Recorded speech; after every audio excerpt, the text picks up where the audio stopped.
ওকে, তো শুনি একেবারে ছোটবেলা থেকে যেখান থেকে আপনি বলতে চান আপনি মন খুলেই বলবেন, এবং আপনি নিজেই সিলেক্ট করেছেন এই অনুষ্ঠানটা আপনার জীবনের গল্প বলার জন্য, তাই কি? ওকে, ঠিক আছে, বলুন। আমার আব্বা আম্মু তারা লাভ ম্যারেজ করেছিলেন। জি। আমার মার বয়স যখন 15-16 ছিল তখনই বিয়ে করেছিল। আপনার বাবা কি করতেন? আমার বাবা একজন কৃষক ছিলেন। কৃষক ছিলেন, ওকে। তখন আমার বাবা আমার মার পাশে গ্রামেই চাকরি করতেন। মা দেখে খুব চয়েস করলো গ্রাম বা ওনার বাবা মা ধরে ওনাকে বিয়ে দিল। আমি মার প্রথম বিয়ের বছরই আমার জন্ম হয়ে গেল। মানে আপনি প্রথম সন্তান ছিলেন? হ্যাঁ, আমরা 1 ভাই 1 বোন। আমার একটা ছোট ভাই ছিল, ওর বয়স 3.5 বছর ছিল, আর আমি 6.5 এরকম ছিলাম। মানে আপনাদের মধ্যে বয়সের পার্থক্য 1 থেকে 1.5 বছর? হ্যাঁ, আমরা 2 ভাই 1 বোন ছিলাম। তো একটা ভাই আমরা এখন হিসাবে ধরি না, ও ছোট থাকতেই মানে হারিয়ে গিয়েছে একটা মাজার থেকে। এইরকমই আমাদের সংসার চলতো। আমার বাবা কাজ করতো এবং কি আমার মা একজন ফিরানি ছিলেন, এই যে কবিরাজি করতেন। ও, আপনার মা কবিরাজি করতেন? হ্যাঁ। আচ্ছা। আমার মা এরকম, আমার বাবা এরকম সংসার চালিয়ে যেতেন। আমরাও খুব মানে এই পরিবারে জন্ম নিয়ে খুব খুশি ছিলাম। জি। আমার বাবা মার কাছে যা আবদার করতাম তাই পেতাম। একদিন আমার বাবা আমার মাকে না বলে উনি একটা বিয়ে করে নিলেন। আমার আব্বা খুব সুন্দর ছিলেন। তারপর আমার মা যখন 1 বছর পরে জানতে পেলেন যে আমার বাবা বিয়ে করেছেন। হ্যাঁ, আগে একটা কথা বলি, আমার বাবাকে কিন্তু ঘর জামাই করে বিয়ে দেওয়া হয়েছিল। আচ্ছা আচ্ছা। তখন আমার নানার বাড়ির সব লোকজন বলল, ওকে তুমি খাওয়াচ্ছ এবং এই স্বামী তোমার বেশ কাজে করে না, এবং স্বামী তোমার বিয়ে করে নিল তোমাকে না বলে, তাহলে ওর বাচ্চা কাচ্চা সব দিয়ে দাও সঙ্গে। তারপর আমি একটু বড় ছিলাম, যেটা আমার 6 বছর 7 বছর বয়স ছিল, আমি তো বুঝি আমার বাবার সঙ্গে আমি যাব না। পালিয়ে গিয়ে আমার অন্য খালার ঘরে লুকিয়ে পড়লাম। আমার বাবা আমার 2টা ভাই নিয়ে চলে গেলেন। যেটার বয়স 3-3.5 বছর ছিল ওটাকে পালক দিয়েছিলেন, আর আরেকটা ভাই যখন আমার 5 বছরের মতন ছিল ওটাকে দিয়ে দিয়েছেন অন্য একটা জায়গায়। আচ্ছা, তো এটা কি আপনার মনে আছে কিনা? মানে হ্যাঁ, আমার জীবনের সবকিছু আমার মনে আছে। তো আপনার সামনে কি ঘটেছিল? বাবাকে কিভাবে বের করে দিল? এই গন্ডগোলগুলো আপনি দেখেছেন? হ্যাঁ, আমি সবই আমার মনে আছে। কি হয়েছিল ওই সময়টা? এই যে বাবা আসছেন, উনি অস্বীকার করছেন যে না উনি বিয়ে করেননি। আচ্ছা। তারপর আমার মাকে রাগ করে উনি কিন্তু তালাক দিয়ে দেন। মানে মুখে মুখে? হ্যাঁ, মুখে মুখে। যে ঝগড়া হয়েছে, মা বলছে তুমি করেছো, বাবা বলে না আমি করিনি। এইরকম করে বাদে বাবা রাগ করে মানে তালাক দিয়ে দিচ্ছেন। তারপর আমার মা সংসার করতে চাচ্ছিলেন বাবার সঙ্গে, পরে মানে হিল্লা টিল্লা লাগে গ্রামে। পরে মানে মা মানে চাননি যে আমি হিল্লা বসে কেন বিয়ে করব, তা আমার লাগবে না এই স্বামী। আপনার মা বলেছে? হ্যাঁ। তারপর বাবা এই যে আমার বাড়ি নিয়ে চলে যান, যেটাকে পালক দিয়ে হয়েছে সেই বাড়িটাকে আমার আজ পর্যন্ত খুঁজে পাওয়া হয়নি। এই ভাইটাই হারিয়ে গেছে? হ্যাঁ, এই বাড়িটাই। তাই আমরা হিসাবে ধরি 1 ভাই 1 বোন। ও, ওকে ওকে। পরে আমার ভাই যেটা ছিল আমার বাবার কাছে এটাই নিয়ে আসেন। আচ্ছা, মা বললে তা আমি কি করব, তোমাদেরকে কিভাবে পালবো, কিভাবে পড়াশোনা করাবো, আমি কিছু বুঝতে পারতেছি না।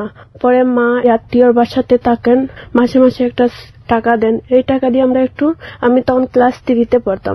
আমি ঠিক বুঝতে পারছি না, আপনাদের কোথায় রাখা হয় সেই সময়টাতে? আমাদের নানার বাড়িতেই। আমরা তো ছোটবেলা থেকেই নানার বাড়ি থাকি। আপনি নানার বাড়িতে ছিলেন, আর আপনার মা তখন কি মানুষের বাসায় কাজ করতেন? হ্যাঁ হ্যাঁ হ্যাঁ। ওইখান থেকে কিছু টাকা পয়সা দিত? হ্যাঁ। তারপর আমি আমার ক্লাস 3-তে যখন উঠছি, নতুন উঠেছি, সবাই সকালে ভাত খেয়ে যায়, আমি না খেয়ে যাই, ক্লাস করি, খুব খিদা লাগে, কি করব। আমাদের একটা ঘর ছিল, অনেক জ্বর তুফানে সেই ঘরটা ভেঙে দিয়ে দিছে। তারপর আমাদের টাকার জায়গা না, 2 ভাই বোন, থাকবো কোথায়। আমি টুকটাক আমার খালামণি বলতে আমার আপন খালামণি না, আমার আম্মার চাচাতো বোন, ওদের সঙ্গে একটু টুকটাক এই যে ওদের পানি আনতে হলে পানি এনে দেই বা মাছ কেটে দেই, বা আমি ছোট তো ছিলাম, যা করতে পারি তাই করি। তাই আমাকে 4টা ভাত দিলে টাকারও জায়গা দেয়, কিন্তু আমার ভাইকে তো কেউ দিবে না। আমার ভাই কখনো রাত ঘরের বাইরে দাঁড়িয়ে শুয়ে থাকতো ঠান্ডার সময়, আমার খুব খারাপ লাগতো। আমি কখনো ঘুমাতাম রুমে, আমার ভাইকে দেওয়া হতো পায়ের কাছে, আমার খুব খারাপ লাগতো। বস্তা দিয়ে আমার ভাই রাত ঠান্ডার দিন বস্তা দিয়ে শরীরে দিত। তাই ভাবলাম যে না, আমি আমার ভাই এত কষ্ট করছি কেন। পরে আমার খালা, একজন আপন খালা, উনি ভাবলেন না সুমিকে একটা বিউটি পার্লারে দিয়ে দিই, ও কাজ শিখবে, পড়াশোনা করবে। পরে আমার খালার একজন আত্মীয় লাগে, ওনার পার্লারে আমাকে দিয়ে দিলেন। কোন ক্লাসে থাকতে এটা? ক্লাস 3-তেই তখন ছিলাম। ক্লাস 3-তেই পার্লারে দিয়ে দিল? হ্যাঁ। ওকে। তারপর স্কুলে যেতাম পাশের গ্রামই। তখন আমার খুব ভালো লাগতো। সবচেয়ে মজার কথা হয়েছে, আমি যখন পার্লারে যেতাম আমাকে চা আনতে বা বিস্কুট আনতে, মানে বিভিন্ন জিনিসের জন্য আমাকে পাঠাতো। আমার খুব ভালো লাগতো। আমি ছোটবেলাতেই খুব চঞ্চল ছিলাম, যদি দৌড়ের উপরে রাখে আমার খুব ভালো লাগে। ওকে। মানে আমি যখন ছোট ছিলাম আমার আব্বু আমার স্বপ্ন ছিল আমাকে একজন পুলিশ বানাবে। আমি ছোটবেলা থেকে সাকিব খানের ছবি দেখি, শাবনূরের ছবি দেখি, আমার স্বপ্ন ছিল যে না আমি একজন নায়িকা হব। তখন আমার আম্মা তারা বললে ঠিক আছে মা, তোমার যেটা পছন্দ তুমি সেটাই করবা। পরে তো আমাদের ফ্যামিলিটা তছনছ হয়ে গেল। জি। পরে কালার পার্লারে 4 বছর ছিলাম। আচ্ছা, তো ওখানে কি কাজ করতেন আপনি? এইখানে বিউটিশিয়ান করলে চুল কাটলে আমি চুলটা ফেলে দিতাম, কেচিটা দিতাম, মেকআপ করলে ওদের মেকআপটা আগাইয়া দিতাম। আচ্ছা। এইসব করে করে আমার 4 বছর গেল। তখন আমি একটা হাফ বিউটিশিয়ান হয়ে গেছি। কত টাকা পেতেন আপনি এই কাজ করে? হাফ বিউটিশিয়ান হিসাবে আমাকে 5,000 দিত প্রতি মাসে। হ্যাঁ, স্যালারি। তখন আমি আমার বাইকে দিতাম, আমি নিজে চলে নিতাম। ঠিক আছে, কিন্তু আপনি ওই সময়টা কি লেখাপড়া করছিলেন? হ্যাঁ হ্যাঁ, আমাকে স্কুলে উনি যখন আমার স্যালারিটা 5,000 চলে গেল, উনি আমাকে আর মাসে মাসে হাত খরচের টাকা দেননি। মানে আমার স্কুলে যাওয়া আসা করতাম, এমনকি আমার বাইকে চালাতাম। তারপর আমি সিলেট আসার সিদ্ধান্ত নিলাম বিউটিশিয়ান হিসাবে। আমি একটু ট্রেনিং নিলাম, সার্টিফিকেট হলো আমার। কোথায় ট্রেনিং নিলেন? এই যে সিলেট যেটা বিউটি পার্লারের সভাপতি আছেন বা। ঠিক আছে, কোন একটা জায়গা থেকে আপনি ট্রেনিং নিয়েছেন। হ্যাঁ, কি শিখলেন ওখানে? কি শিখলেন এখানে? মানে আমি 4 বছরে মোটামুটি একটা বিউটিশিয়ান হচ্ছিলাম, কিন্তু তারপরে আমি আরো একটু শিখার চেষ্টা করলাম। ওকে। তারপর আমি যেখানে আমার খালার বাসায় ছিলাম, পার্লারে ছিলাম, এখানে একটা বিয়ে গিয়েছিলাম। বিয়ের প্রোগ্রামে গিয়েছিলাম। আচ্ছা, বিয়ের প্রোগ্রামে গিয়েছেন। বিয়ে এখানে আমার একটা ছেলের সাথে পরিচয় হলো। কিভাবে হলো? বিয়ের প্রোগ্রামে মানে আমার ম্যাডাম আমি একই গ্রামে, শিমলতলা গ্রাম, এই গ্রামে 2টা প্রোগ্রাম হয়েছে, গায়ে হলুদ বিয়ে। একটা লন্ডনী প্রোগ্রাম আর এটা একই নর্মাল বিয়ে। যেটা নর্মাল গায়ে হলুদ এটা আমি সাজানিত গেছি, আর যেটা লন্ডনী বিয়ে এটার মধ্যে আমার মালিক গিয়েছে। তারপর এই ছেলেটা আসলো, ওই ছেলের নাম ছিল দুলু। তো ও ছেলেটাকে মানে আমার ম্যাডাম পাঠিয়ে দিলেন যে ভাইয়া আপনি একটু আমার বিউটিশিয়ান আসবে, এই জায়গাটা তো চিনে না, তা আপনি একটু এই আমার মেয়েটাকে নিয়ে আসেন রিসিভ করে। বললো ঠিক আছে। ও ছেলে আর একটা ছেলেকে নিয়ে গেছে। এই দুলুটাকে কি আপনার ম্যাডাম আগে থেকে চিনতো? না, উনিও ফার্স্ট টাইম মানে এই জায়গায় প্রোগ্রামে গিয়েছিল। যে প্রোগ্রামে উনি গিয়েছেন এই প্রোগ্রামের ওর বাবিন বনির বিয়ে। আচ্ছা, এটা মানে যে প্রোগ্রামে আপনার ম্যাডাম গিয়েছিল লন্ডনী প্রোগ্রাম। লন্ডনী প্রোগ্রাম কেন বলছেন বলেন তো এটাকে? ও মেয়েটা লন্ডন থেকে আসছে। আচ্ছা, সেই জন্য আপনি বলছেন এটাকে লন্ডনী প্রোগ্রাম। তো এখানে গেছে আপনার ম্যাডাম, উনি ওখান থেকে একটা ছেলেকে পাঠিয়েছে, যে ছেলেটাকে উনিও চিনতো না। আর ওই ছেলেটা ছিল হচ্ছে যার বিয়ে হচ্ছে তার ভাইয়ের বউর বোন। তার ভাইয়ের বউয়ের বোন। তো ওই ছেলেটাকে আপনার কাছে পাঠিয়েছে কেন? আমাকে তো অন্য একটা প্রোগ্রামে দিয়েছে, আমি তো আর সেন্টারটা চিনবো না, মানে বাসাটা চিনবো না। বলছে তুমি একটু ওই রাস্তার সামনে দাঁড়ালে ওকে দিয়ে যাবে, আপনি একটু সঙ্গে করে নিয়ে আসছেন, রাত 9:30 হবে। আচ্ছা, তখন কি আপনার বিয়ের কাজ শেষ? হ্যাঁ, আমার এইটা গায়ে হলুদের সাজানো শেষ। আচ্ছা, ঠিক আছে। হ্যাঁ, তারপর তো ওইখানে এসে আমার ম্যাডামকে আর একটু আমি সাহায্য করবো। অনেক 10-12 জন লোক সাজবে। ওকে। তারপর আমাকে এই ছেলেটা গিয়েছিল, গিয়ে বলছে আপনি কি বিউটি পার্লারের মেয়ে? আমি বলছি জি। বলছে আপনার মালিক বলছে আপনার আমাদের সঙ্গে আসার জন্য। বলছি ঠিক আছে। তারপর ওরা বলছে হ্যাঁ, একা একা প্রোগ্রামে একটা মেয়েকে পাঠাইয়া দিল, এখন বাসায় আমাদের প্রোগ্রামে আসবে, বলছে আমরা নাকি ওকে নিয়ে আসবো রিসিভ করে। ও মানে মনের মধ্যে একটু কষ্ট পেয়ে এই কথাটা বলে। যাই হোক, আমি কিছু বলিনি, আমি এই রাস্তা গেলাম, গিয়ে আমার ম্যাডামকে বললাম আপনি আর কাকে সাজানি লাগবে? বললো যে আমি কন্যা সাজাবো, তুমি বাকি যারা আছে এদেরকে সাজিয়ে নাও। আমরা সাজাইয়া শেষ, রাত হয়ে গেছে। আমার তো নিজের বাসা বলতে নাই, তাই মালিকের বাসায় থাকতাম। আমার ম্যাডাম আমি রাত 12টার সময় চলে আসলাম। তারপর আমাদের পরের দিন সকালে কিন্তু এই বাড়িতে সাজানোর জন্য যেতে হবে। পাল্লাতে যেতে 10 টাকার ভাড়া রিস্কায়। পরে ওদের প্রোগ্রামে আমরা মানে আমার ম্যাডাম বউ সাজাচ্ছেন, আমি অন্য লোক যারা ছোট ছোট মেয়ে আছে সবাই লন্ডন থেকে আসছে, ওদেরকে সাজাচ্ছে। তো লন্ডন থেকে একটা মেয়েরা আসছে, ওদের একটু সাজ ভালো লাগে না, মানে বলতেছে এটা ভালো না, এরকম হয়নি, মানে অনেক কুতকুত দেখাচ্ছে। তারপর এই যে ছেলেটা আমাকে রাত রিসিভ করেছিল, এই ছেলেটাকে দেখছি আমার চোখে সরাসরি একটা সিএনজির মধ্যে বসে আমি যে এই মেয়েদেরকে সাজাচ্ছি ও ফলো করছে, মানে দেখছে। তা আমার একটা ভালো লাগলো, এই ছেলে দেখে হাসতেছে, মানে আমিও হাসতেছি। ওই দুলু? হ্যাঁ, দুলু। দুলুকে দেখে আমিও হাসতেছি, বাবা হাসছে আমিও হাসতেছি। তখন দুলুর বয়স হবে ধরল 16-17। পরে এইসব করে করে আমাদের প্রোগ্রামের সাজগুলো হয়ে গেল। তো আমাদের ম্যাডাম আমরা দাওয়াত দিয়েছে যে সেন্টারে গিয়ে খেতে হবে, আমরা দুপুরে খেয়ে মানে আমরা পার্লারে যাব। তারপর ওদের সঙ্গে গায়ে তুটে আমরা সেন্টারে বুরকা টুরকা লাগাইছিল, আমরা খেয়ে নিলাম। তারপর আম্মুকে বললাম আমার মা যেতে একটা ইনকাম করে মাসে, ওনার কাছে তো কম বেশ টাকা থাকবেই। আমার মাকে বললাম মা আমি আর নিজে পার্লার করবো, আমার অন্য মানুষের পার্লারে থাকতে ভালো লাগে না। বললা তো আমি তো তোমার বিয়ের জন্য অল্প অল্প টাকা দলা করে রাখতাছি। আমি বলছি যে বিয়ে টিয়ে তখন তো আমি চাকরি করব, তখন আমার অনেক টাকা হবে, আমি নিজেই নিজের প্রোগ্রামটা করে নিব।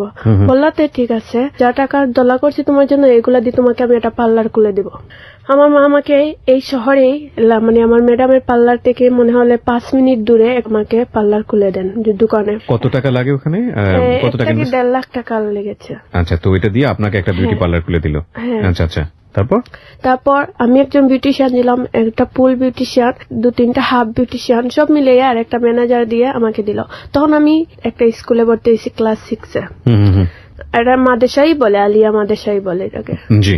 তারপর আমি এই দোকানে ঠিক সময় দিতে পারি না, কারণ ক্লাস থেকে এসে আমি মানে জাস্ট একটু ওদেরকে সময় দিতে পারি। আচ্ছা, আপনার পার্লারের নাম কি দিলেন? আমার পার্লারের নাম ছিল Sumi Dulhan beauty parlour. Sumi Dulhan beauty parlour. আচ্ছা। তারপরে দেখা গেল যে প্রথম আমি টাকা সেভ করতে পারছি, পরে বোঝা গেল যে আমি টাকা সেভ করতে পারতেছি না, কারণ আমি সময় দিতে পারতেছি না। এই যে টাকা ইনকাম হয় ও দোকানের মেয়েরাই বাট করে নিয়ে নেয়, আসলে বলে আপু কাস্টমার আসেনি, যেতেই আসেনি আমি তখন কাস্টমার আসছে কি না এটা তো আমি ফলো করতে পারবো না। আসেনি শেষ। প্রতি মাসে 5,000 টাকা আমার ভর্তি দেওয়া হচ্ছে, দেখা যায় আমার মায়ের কাছ থেকে এনে দোকান ভাড়া দেওয়া হচ্ছে, মেয়েদের সবকিছু দেওয়া হচ্ছে। মানে তারপর আমি একদিন ভাবলাম আমার 1-1.5 বছর আমার ভালো ইনকাম হলো, এখন কেন হচ্ছে না? নতুন ম্যানেজার রাখার পরে এই অবস্থা। পরে আমি ভাবলাম না, দোকানটা ছেড়ে দিব, মানুষের পার্লারে চাকরি করাটাই সবচেয়ে ভালো, টেনশন নাই, মাস ফুলে টাকা পেলাম। দোকানে একটা ম্যানেজার ছিল, ওর নাম ছিল রুবেল। ও বললো ঠিক আছে তুমি একটা কাজ করো, তোমাকে 2 মাস পরে টাকা দিয়ে দিব, তুমি আমার নামের দোকানটা করে দাও। দোকানটা তাহলে কাউকে দিয়ে দিচ্ছেন নাকি বিক্রি করে দিচ্ছেন? বিক্রি করে দিয়ে দিচ্ছিল। মানে সেই সময় বাকিতে সে নিচ্ছিল, তাই কি? ও আমার সামনে, আমার দোকানের মেয়েদের সামনে বলছে যে 2 মাস পরে আমাকে টাকাটা দিয়ে দিবে। এখন বর্তমানে ওকে আমি নাম মানে দলিলে মানে দলিল বলতে দোকানের দলিলটাকে মানে আমি ওর নাম দিয়ে দিব যে ওকে আমি দোকানটা বিক্রি করে দিলাম। আচ্ছা আচ্ছা। কিন্তু ও পরবর্তী আমাকে অরিজিনাল যে রুমের মালিক, আমি 2 মাস পরে মানে ও টাকা দিচ্ছে না, বলে কি দিব না তো পরে দিব। তো দোকানের যে মেইন আসল মালিক, রুমের মালিকটা, মার্কেটের মালিকের কাছে যাওয়া হলো, ওনার সামনে ও বলেছে যে আপনিই বলেন, ও যদি টাকাটা না নেয় তাহলে দোকানটা আমার নামে হলো কিভাবে? ও বলছে সবার সামনে যে দোকানটা যখন ও কিনে আমার কাছে ডাইরেক্ট টাকা দিয়ে ও নিয়ে নিচ্ছে। ওকে। এখন আমি কি করব? মানে এখন তো আমার তো আর তখন কোনো সাক্ষী প্রমাণ ছিল না, কারণ ওর উপরেই আমি বিশ্বাস করে আমি আমার দোকানটা ওর নামে লিখে দিয়েছি। তারপর আমি কি করলাম, মনে অনেক কষ্ট পেলাম, আর সবচেয়ে আমার মা কান্না করেছে। প্রথমে বলছে মা এটা তোমার ভবিষ্যতের টাকা, এই দোকান নিয়ে আসে আমি এইটা বাদ দিয়ে দিছি, কারণ আমি আল্লাহর কাছে সবুর করে ফেলছি। তখন আমাকে মানে আমার কথাটা কাউ বিশ্বাস করতে পারছিল না যে ছোট মেয়ে এই দোকান দিয়েছে। তারপরে মানে আপনি যেটা নিয়ে বার্গেনিং করবেন সেটারও সুযোগ ছিল না, কারণ কেউ আপনাকে বিশ্বাস করছিল না। কেউ করছিল না, কেউ মালিক হিসেবে বিশ্বাস করে না, কিন্তু মার্কেটের মালিকটাই তো জানবে যে এটা কার দোকান। ছেলেটা আপনার পরিচিত ছিল, আপনি যেটা বলছিলেন, আমাদের পাশের গ্রামে। কত টাকা দিয়েছিল আপনাকে যখন দোকানটা নেয়?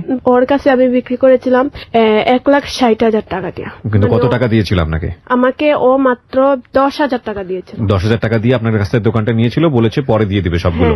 কিন্তু এটা 2 মাস পরে সে অস্বীকার করেছিল। আচ্ছা, তো ওই সময়টাতে আপনি কি করছিলেন, কোথায় কাজ করছিলেন?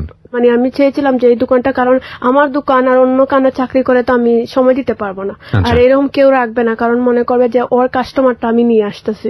দুটো বিষয় এখানে নক করার মতো আছে প্রিয় শ্রোতা। একটা হচ্ছে যে ওর মা এবং ও দুজনে মিলে, বুঝতেই পারছেন, ওর মা অন্যের বাসায় কাজ করে এবং ও কিছু টাকা জমিয়েছে মানুষের পার্লারে কাজ করে, সেটা মিলিয়ে ও একটা নিজে থেকে একটা বিউটি পার্লার দিয়েছে। কিন্তু ও চালাতে পারছিল না এই কারণ কোনো বিজনেসে ইনিশিয়াল স্টেজে আমরা লাভ করতে পারি না, আমাদের সময় দিতে হয়, যে কারণে ও দোকানটা একসময় সেল করে দেয়। কিন্তু সেল করে দেয় এমন কারো কাছে যে যাকে বিশ্বাস করে, সে আসলে মাত্র 10,000 টাকা দিয়ে তার কাছ থেকে ইনিশিয়াল স্টেজে দোকানটা নেয় এবং 2 মাস পরে সে সম্পূর্ণ টাকাটা অস্বীকার করে। ও বার্গেনিং করতে পারছিল না এই কারণে যে লোকজনকেও বিশ্বাস করাতে পারছিল না যে দোকানটা ওর, কারণ ও বয়সে অনেক ছোট ছিল, লোকজন বিশ্বাসই করতে পারছিল না যে এত টাকা দিয়ে একটা মেয়ে এই দোকানটা নিতে পারে। জীবনের গল্পটা আসলে এখানে না, জীবনের গল্পটা ইনফ্যাক্ট আমি বলবো শুরুই হয়নি, আপনারা শুধু ভূমিকাতে আছেন। যারা ফেসবুকে লাইভটা দেখেছেন অনুষ্ঠান শুরু করার আগে এবং যারা দেখেননি তাদেরকে আমি বলবো যে লাইভটা দেখে তারপরে শোনেন, তাহলে বুঝবেন যে আজকের এই জীবনের গল্পটা কোথায় গিয়ে দাঁড়াবে। ছোট্ট একটা বাচ্চা, ছোট্ট একটা শিশু, যার মনে স্বপ্ন আছে, যে পরিবার পায়নি, যে পড়াশুনো করছে এবং পাশাপাশি ইনকাম করছে পরিবারকে চালানোর জন্য, তার মনে স্বপ্ন আছে নায়িকা হওয়ার, এবং তার যে গল্পটা সেটা নিতান্তই অবর্ণনীয়, দুঃসহ, দুর্বিষহ। তারপর আমি ভাবলাম যে না, আমি একটা পার্লারে নিব। আমার আসলে চাকরি নিতে হলে কোনো ইন্টারভিউ লাগে না, কারণ মানুষ আমাকে দেখেই চাকরি দিয়ে দেয়। জি তখন এই পার্লারে আসি, অপরূপা বিউটি পার্লার। জি। এটা হচ্ছে আমাদের সিলেটের মধ্যে সবচেয়ে বড় পার্লার। 25-26 জন মেয়ে ছিল। এদের কাছে এসে আমার মানে আমাকে যে টাকাটা দেয় না সেটা আমি ভুলে গেলাম। আমি ওপেনে ভর্তি হয়েছি, উন্মুক্ত 9 ওপেনেই ভর্তি হয়েছিল। ওকে। তারপর আমি স্যালারি পাচ্ছি, কোচিং করছি, চলতাছি। তারপর আমার স্বপ্ন আমি আগাবো কিভাবে? এইভাবে থামে গেলে আমার স্বপ্নটা আগাবে না। আমি পরে নিলাম যে না, আমি মডেলিং এর কাজ করব, বিভিন্ন ম্যাগাজিনে কাজ করব, আলপনা ম্যাগাজিন, তারপর অনেক ধরনের ম্যাগাজিন আমি কাজ করেছি, কিন্তু বিনিময়ে আমি কোনো টাকা আনতাম না। ম্যাগাজিন বলতে যে মানে আপনার ফ্যাশন আর ড্রেসাইন এগুলার একটা ম্যাগাজিন বই। এই ম্যাগাজিন বইয়ের কাজটা কি থাকে? ওখানে তো সাজুগুজুর কাজই থাকে না? এইগুলাই মডেলদের সাজাতে হয় না? এগুলো মানে আমি নিজে মডেল হয়ে ম্যাগাজিনে কাজ করেছি। আপনি নিজে মডেল হয়েছেন ম্যাগাজিনদের জন্য? কি ওখানে আপনাকে কি করেছে? দেশ স্টুডিও আফজাল ভাই, উনি হয়েছেন আমার জীবনের প্রথম ফটোগ্রাফ। মানে উনি আপনাকে মডেল করলেন? হ্যাঁ। তখন আপনার বয়স কত? তখন আমার 16 বছর। এরকম 16 বছর বয়সে আপনি কিসের মডেল হলেন ওই সময়টাতে? তখন আমি প্রথম একটা সাইনবোর্ড বানানোর একটা মডেল ছিলাম।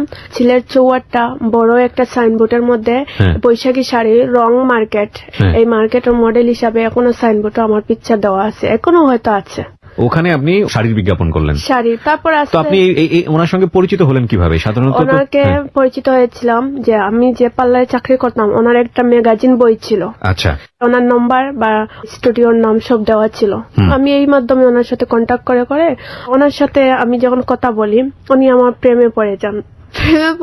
মানে উনি আমার বয়সে, মানে আমার বাপের বয়স। আচ্ছা, ওকে। না, কারো প্রেমে পড়া অন্যায় না, অবশ্যই অন্যায় না, কিন্তু প্রেমে পড়ার পরে প্রেম পাওয়ার জন্য অন্যায় ভাবে কোনো কিছু করাটাই হচ্ছে অন্যায়। এখানে একটা ব্যাপারও আছে যে বাপের বয়সে একটা লোক 16 বছরের একটা মেয়ের সঙ্গে, এটা শুনতেও খারাপ লাগে না? এটা অস্বাভাবিক কিছু না, অনেক সময় হতে পারে, কিন্তু অন্যায় ভাবে কোনো কিছু করার চেষ্টা করাটা হচ্ছে হলো মারাত্মক। তারপর উনি আমাকে, আমি তো আবার মালিকের বাসায় থাকতাম, আমি আবার সকালে সে দোকানটা খুলতাম। তারপর আস্তে আস্তে সবাই আসতো যে ভাইয়াটা আমাকে সকাল 8টার সময় ফোন দিয়ে বলবেন, সুমি তুমি কি নাস্তা করেছো? হ্যাঁ করেছি। তুমি কি রাত করার সময় ঘুমিয়েছো? এই যত সময়। ওনার বাবার সাথে বোঝা গেল যে আমার প্রতি ওনার খুবই আগ্রহ। ওনার সাথে কথা 5-6 মাস বলছি। ওনার কথা শুনে শুনে আমারই একটু ওনার প্রতি আগ্রহ জেগে গেল। মানে ওনাকে আমি কখনো দেখিনি, জাস্ট ওনার ফোনের বয়সে মনে হয়েছিল একটা ইয়াং ছেলে বলতে, মানে বয়স যেমন ধরো 22। কিন্তু আপনি তো ফোনের কথা বুঝলাম না, আপনি তো মডেলিং করে ফেলছেন ততদিনে ওনার স্টুডিওতে? হ্যাঁ করেছি, কিন্তু ওনাকে দেখিনি। ওনার একজন কর্মচারী দিয়ে শুট করিয়েছেন। তারপর উনি আমাকে ফোন দিতেন। একদিন আমি ওনাকে প্রশ্ন করলাম যে আপনার কি বিয়ে হয়েছে? মানে উনি আমাকে উত্তর দিলেন না। মানে আমি ভাবছি হয়তো বিয়ে হয়নি, আর আমি ভাবছি হয়তো 22-23 বা 25 বছরের ছেলে হবে, কিন্তু 40 বছর সেটা আমি কখনো ভাবিনি। ততদিনে কি আপনার বিলবোর্ডে ছবি উঠেছে? হ্যাঁ উঠেছে। তো বিলবোর্ডে প্রথম আপনার ছবি দেখে আপনার কেমন লাগছিল?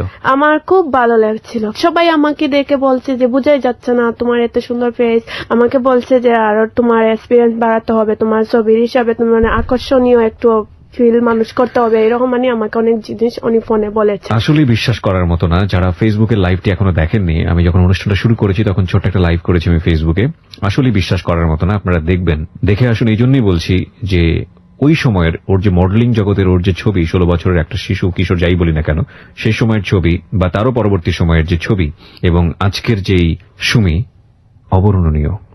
আমরা ছোট্ট একটা বিরতি নিব প্রিয় শ্রোতা, ছোট্ট একটা বিরতি। আরিফাকে আপনাদেরকে বলছি, যারা এই অনুষ্ঠানে এসে নিজের জীবনের গল্পগুলো বলতে চান অবশ্যই বলবেন। আমাদের এখানে ফোন নম্বর হচ্ছে 0961389282। ডেভেলপ করায় 3-8। আরো একবার আমন্ত্রণ জানাচ্ছি। আপনারা শুনছেন একটা শুরু থাকে, এটা একটা কেন অনুভব করছিলাম পুরো গল্প ভাইয়ের কাছ থেকে। পরে ওনাকে আমি খুব প্রায় ফোন দেই, মানে হয় ওনাকে যদি ওনার সঙ্গে আমি কথা না বলি আমার ভালো লাগে না, এরকম একটা ভাব।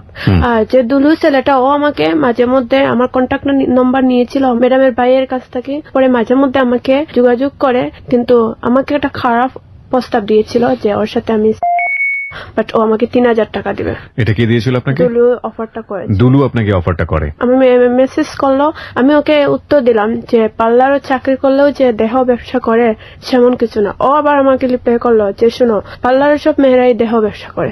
আমি বললাম না, এটা তোমার ভুল কথা। সবাই কিরকম সেটা জানি না, কিন্তু হাতে 5 আঙ্গুল এক সমান না, এটা তুমি মনে রেখে ও আমাকে ফোন দেয়, আমি ওর ফোন ধরি না। কিন্তু আফজালের প্রতি আমি দুর্বল হয়ে গেলাম, মুহূর্তে মুহূর্তে ফোন দিতাম। সো একদিন ওকে বললাম যে তুমি আমার সঙ্গে দেখা করো। ও বলতে ঠিক আছে, তোমার কিছু পিকচারই লাগবে আর তুমি আমার দোকানে এসো। তা আসছি, এই প্রথম ও আমার ছবি তুলে বিভিন্ন ধরনের কিছু পোশাক দিয়েছিল, এই পোশাক দিয়ে আমি ছবি তুলেছি। ছবি তোলার পরে ও আমাকে জড়িয়ে ধরলো। ও জড়িয়ে ধরে আমাকে ফ্ল্যাটের মধ্যে নিয়ে শুয়ে পড়লো। ওর এত বড় পেট যে আমি ওর পেটটাই সরাতে পারতেছি না।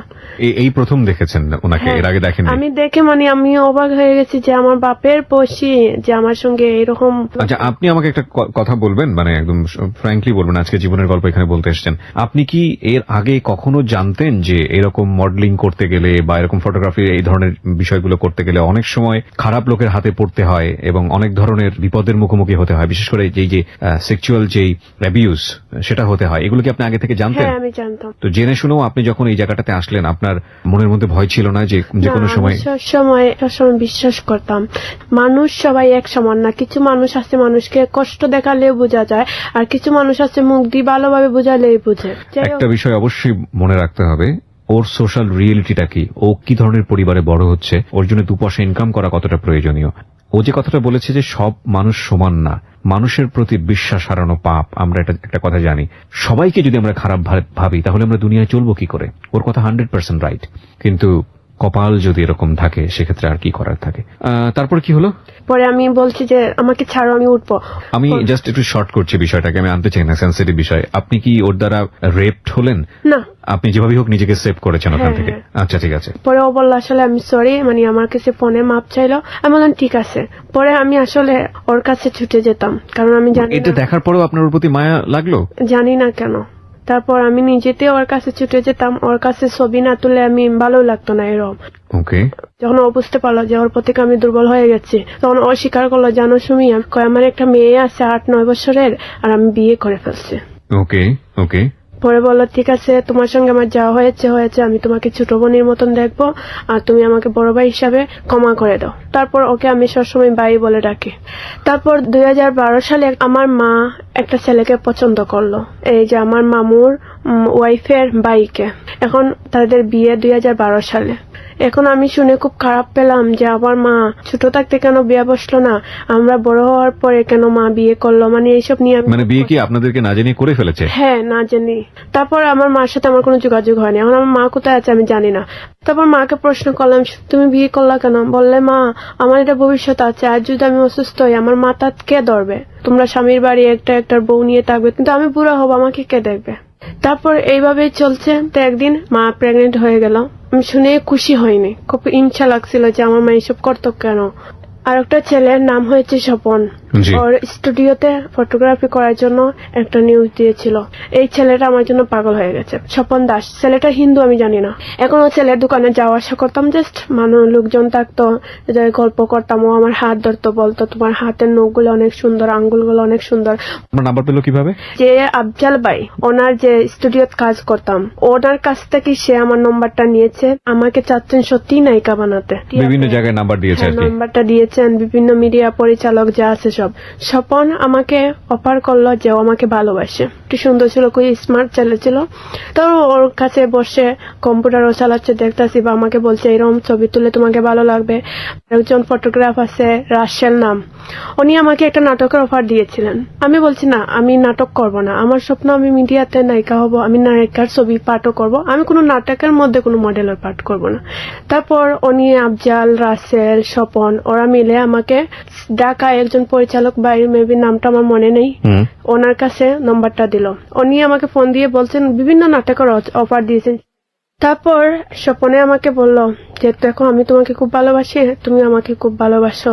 ও রাত হলে 12টা থেকে রাত 4টা 3টা পর্যন্ত কথা ওয়েটিং দেখা যেত। আমি বলতাম স্বপনের? হ্যাঁ, Okay. আমি বলতাম তুমি এত ওয়েটিং কার সঙ্গে কথা বলো? বলে দেখো সুমি, আমি তো সারাদিন সময় পাই না, রাত হলে ফ্রেন্ড সবাই মিলে আমরা কথা বলি, মজা করি। আমি বলি না, একদিন হতে পারে, প্রতিদিন রাত তুমি এই ফ্রেন্ডের সাথে কথা বলো? পরে আমি বুঝতে পারলাম, বুঝে আমি চেয়েছি হয়ে যাব। তারপর ও যখন মিষ্টি করে কথা বলে আমি আর সরতে পারি না। তারপর আমি একটা ঈদের দিন ছিল, ওকে আমি 2000 টাকা দিয়েছি। মানে আমি যে বিউটি পার্লারে চাকরি করি, জি। একমাত্র বিউটি পার্লার মালিক হিসাব ছাড়া আর কোনো ফটোগ্রাফাররা জানে না আমি বিউটি পার্লারে চাকরি করি। আচ্ছা, ওরা জানে আমার গ্রামে আমি থাকি, পড়াশোনা করি। ওকে। তো ওকে বলছি যে আমি বিশ্বনাথ থাকি, মানে আমার গ্রাম থেকে আমি আসতেছি জি। তোমার জন্য টাকা নিয়ে, তুমি ঈদের জামা কাপড় কিনবা। কিন্তু ও যে হিন্দু সেটা আমি জানি না। ওকে। তো ও তো আমাকে বলতে পারতো যে আমি ঈদ আমার জন্য না। ও বলছে না, আসা লাগবে না। তারপরে আমি তো কাছাকাছি দিঘাবি এই জায়গাতে আমি চাকরি করি।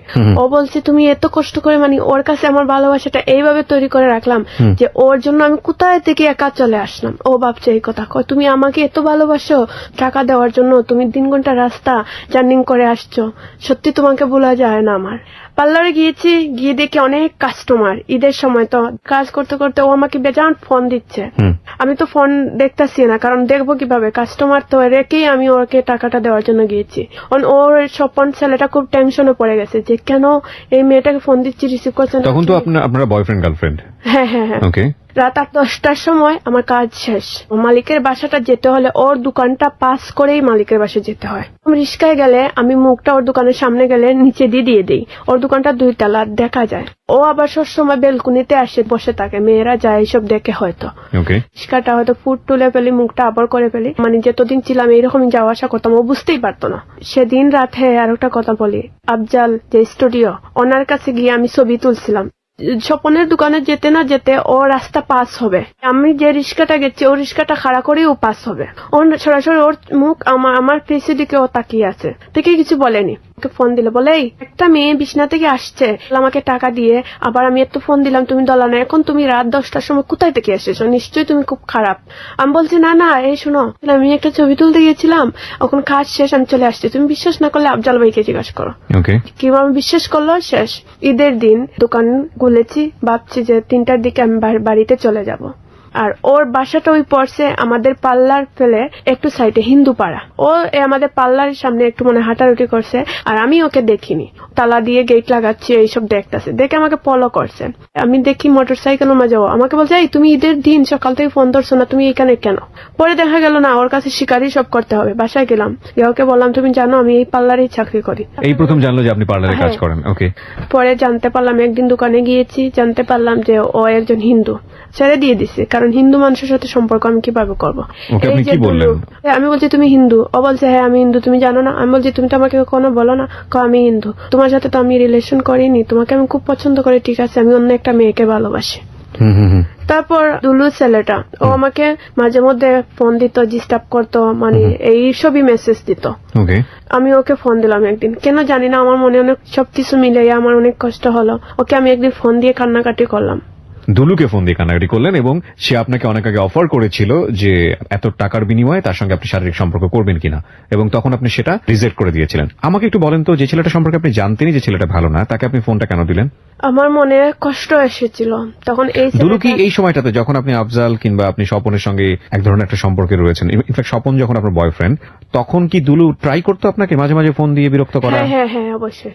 ও, তার মানে দুলুর জায়গা থেকে একটা সম্পর্ক ছিল। হ্যাঁ, ও আমাকে মাঝে মধ্যে ফোন দিত, মাঝে মধ্যে ওর সাথে 20 মিনিট আধা ঘন্টা এরকম কথা বলতো। দুলু আমাকে ফোন দিয়েছে, কেটে দিয়েছি, বাদে আবার দিয়েছে, ওর সাথে কান্নাকাটি করতেছে। বললো কি হয়েছে? আমি বললাম না আমার খুব মন খারাপ, তুমি মানে মনে হচ্ছে তোমার সঙ্গে একটু কথা বলি। বললাম আমি এয়ারপোর্ট আছি, তোমাকে আমি পরে ফোন দিচ্ছি। আধা ঘন্টা পর আমাকে ফোন দিল, দিয়ে আমি ওকে ইচ্ছাতেই পরে দিলাম আই লাভ ইউ। ও আমাকে মানে ওকে ফোন দিয়ে বলে দিলেন আই লাভ ইউ? হ্যাঁ। তারপর ও বললো হঠাৎ এরকম কেন? আমি বললাম আমি জানি না, আমার মনে হচ্ছে যে সত্যি তুমি আমাকে ভালোবাসো। পরে বললো এতদিনে তুমি আমাকে বিশ্বাস করলা যে আমি তোমাকে ভালোবাসি? আমি বললাম হ্যাঁ, আমার বিশ্বাস হলো তুমি আমাকে ভালোবাসো, এমনকি আমিও তোমাকে আজ থেকে ভালোবাসবো। বললো তুমি যখন আমাকে ভালোবাসো আমার সঙ্গে দেখা করতে পারবা?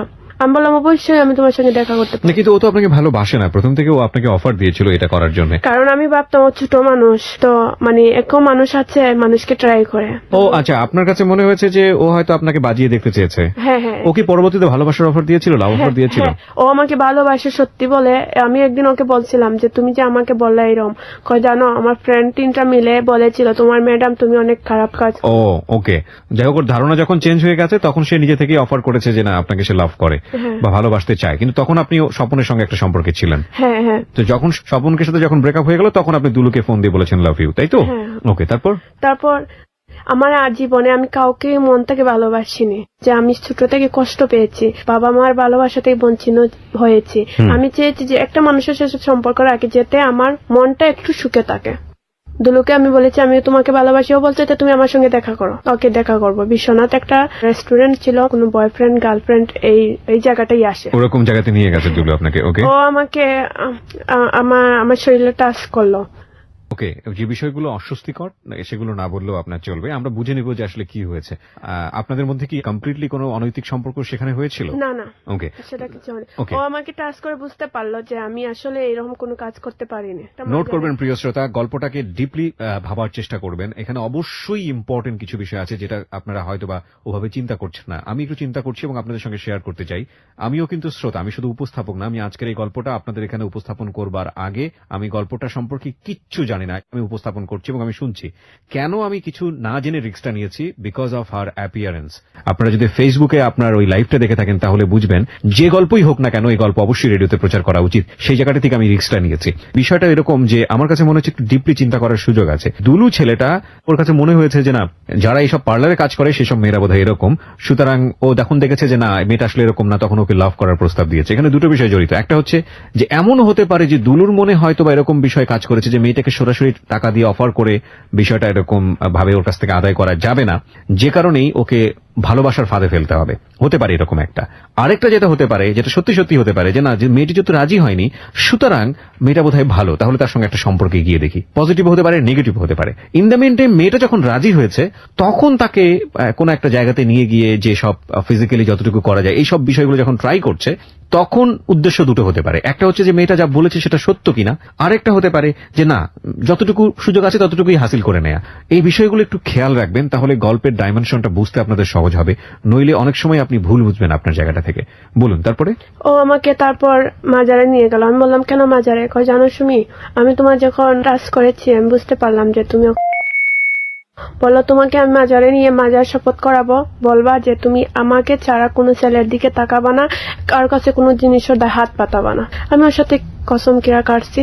আমি ওকে ভালোবাসি ঠিকই, কিন্তু এই যে বললাম যে আমি আমার মনের সুখটা সবসময় দেখি, কার দুঃখে আমাকে মনটাই চাইলো আর কে চায়নি, সেটা কখনো আমি ফিল করতে চাই না। তারপর আমার জীবনে আরেকটা ছেলে আসে, তার নাম ছিল আজমাল। না দাঁড়ান, এর সঙ্গে কি সম্পর্ক ব্রেকআপ হয়ে গেল? না, ব্রেকআপ হয়নি। যে ওর সাথে একটা সম্পর্ক তাকিয়ে আমি ছিলের দুলহান বিউটি পার্লারে একটা জয়েন করি। আচ্ছা। সেখানে যাওয়ার পরে একটা ছেলে আমার জীবনে আসলো, ওর নাম ছিল আজমাল। ওর দোকান ছিল একটা পার্লারের, পরে আমার খুব ইচ্ছা করে আইসক্রিম খেতে, ঠান্ডা খেতে, ওর দোকান থেকে আনি। তখন কি দুলুর সঙ্গে আপনার বয়ফ্রেন্ড গার্লফ্রেন্ড সম্পর্ক আছে? সব সম্পর্কটাই আছে। আচ্ছা, মানে ও আমাকে ফোন দেয়, তখন আমি 2টা ফোন ইউজ করতাম। জি। দুলু আমাকে এত ভালোবাসে, কারণ আমি যদি ওয়েটিং থাকি ও পাগল হয়ে যায়, কান্নাকাটি করে। তাই আমার কথা বলতে হলেই আমার মানে 2টা ফোন লাগবে, মানে কষ্ট না দেওয়ার জন্য আমি 2টা ফোন। লুকিয়ে আপনি আরেকটা ফোন নিলেন, এই নাম্বারটা ও জানতো না? ও জানতো না। তারপর আমি এই ছেলেটাকে, যেটা আমার নিউ ফোন নিউ সিম, ওটার নম্বরটা দিলাম, এই যে আজমাল নামে যে ছেলেটা। তো ও একদিন আমাকে প্রশ্ন করে যে সুমি, তোমাকে আমি বিয়ে করবো, তুমি করবা আমাকে? আমি বললাম হ্যাঁ করবো, কিন্তু এখন না। কবে করবা? আমি বললাম 1 বছর পর করবো। তুমি আমাকে মাজারে গিয়ে আমার মাথায় হাত ছুঁয়ে আর মাজারের মুকাম ছুঁয়ে কিরা কাটতে হবে। আমি বললাম হ্যাঁ পারবো, কিন্তু আমি ওর সাথে তো আসলে বুয়া কিরা কাটছি। মানে আপনি আসলে কিরা কেটেছেন শেষ পর্যন্ত? কেটেছি, কিন্তু এটা আমি মন থেকে কাটিনি, কারণ ওকে খুশি রাখার জন্য আমি এই কাজটা করেছি। কেন ওকে খুশি রাখতে হবে? ওকে তো আপনি লাভ করতেন না, কেন খুশি রাখতে হবে? করতাম না কারণ জানি, কিন্তু এই যে এক সুন্দর ছেলেরা দেখলে আমার খুব ভালো লাগে। মানে ও দেখতে সুন্দর ছিল? হ্যাঁ অনেক সুন্দর। দুলুর চাইতে রঙে ফর্সা ছিল। তারপর ও আমাকে একটা বৈশাখী মেলাত নিয়ে গেল, আমাকে বৈশাখীর দিন ছিল, একটা লাল শাড়ি পরেছি, ও আমাকে সবার সামনে একটা গোলাপ দিয়েছে, আমার খুব ভালো লেগেছে।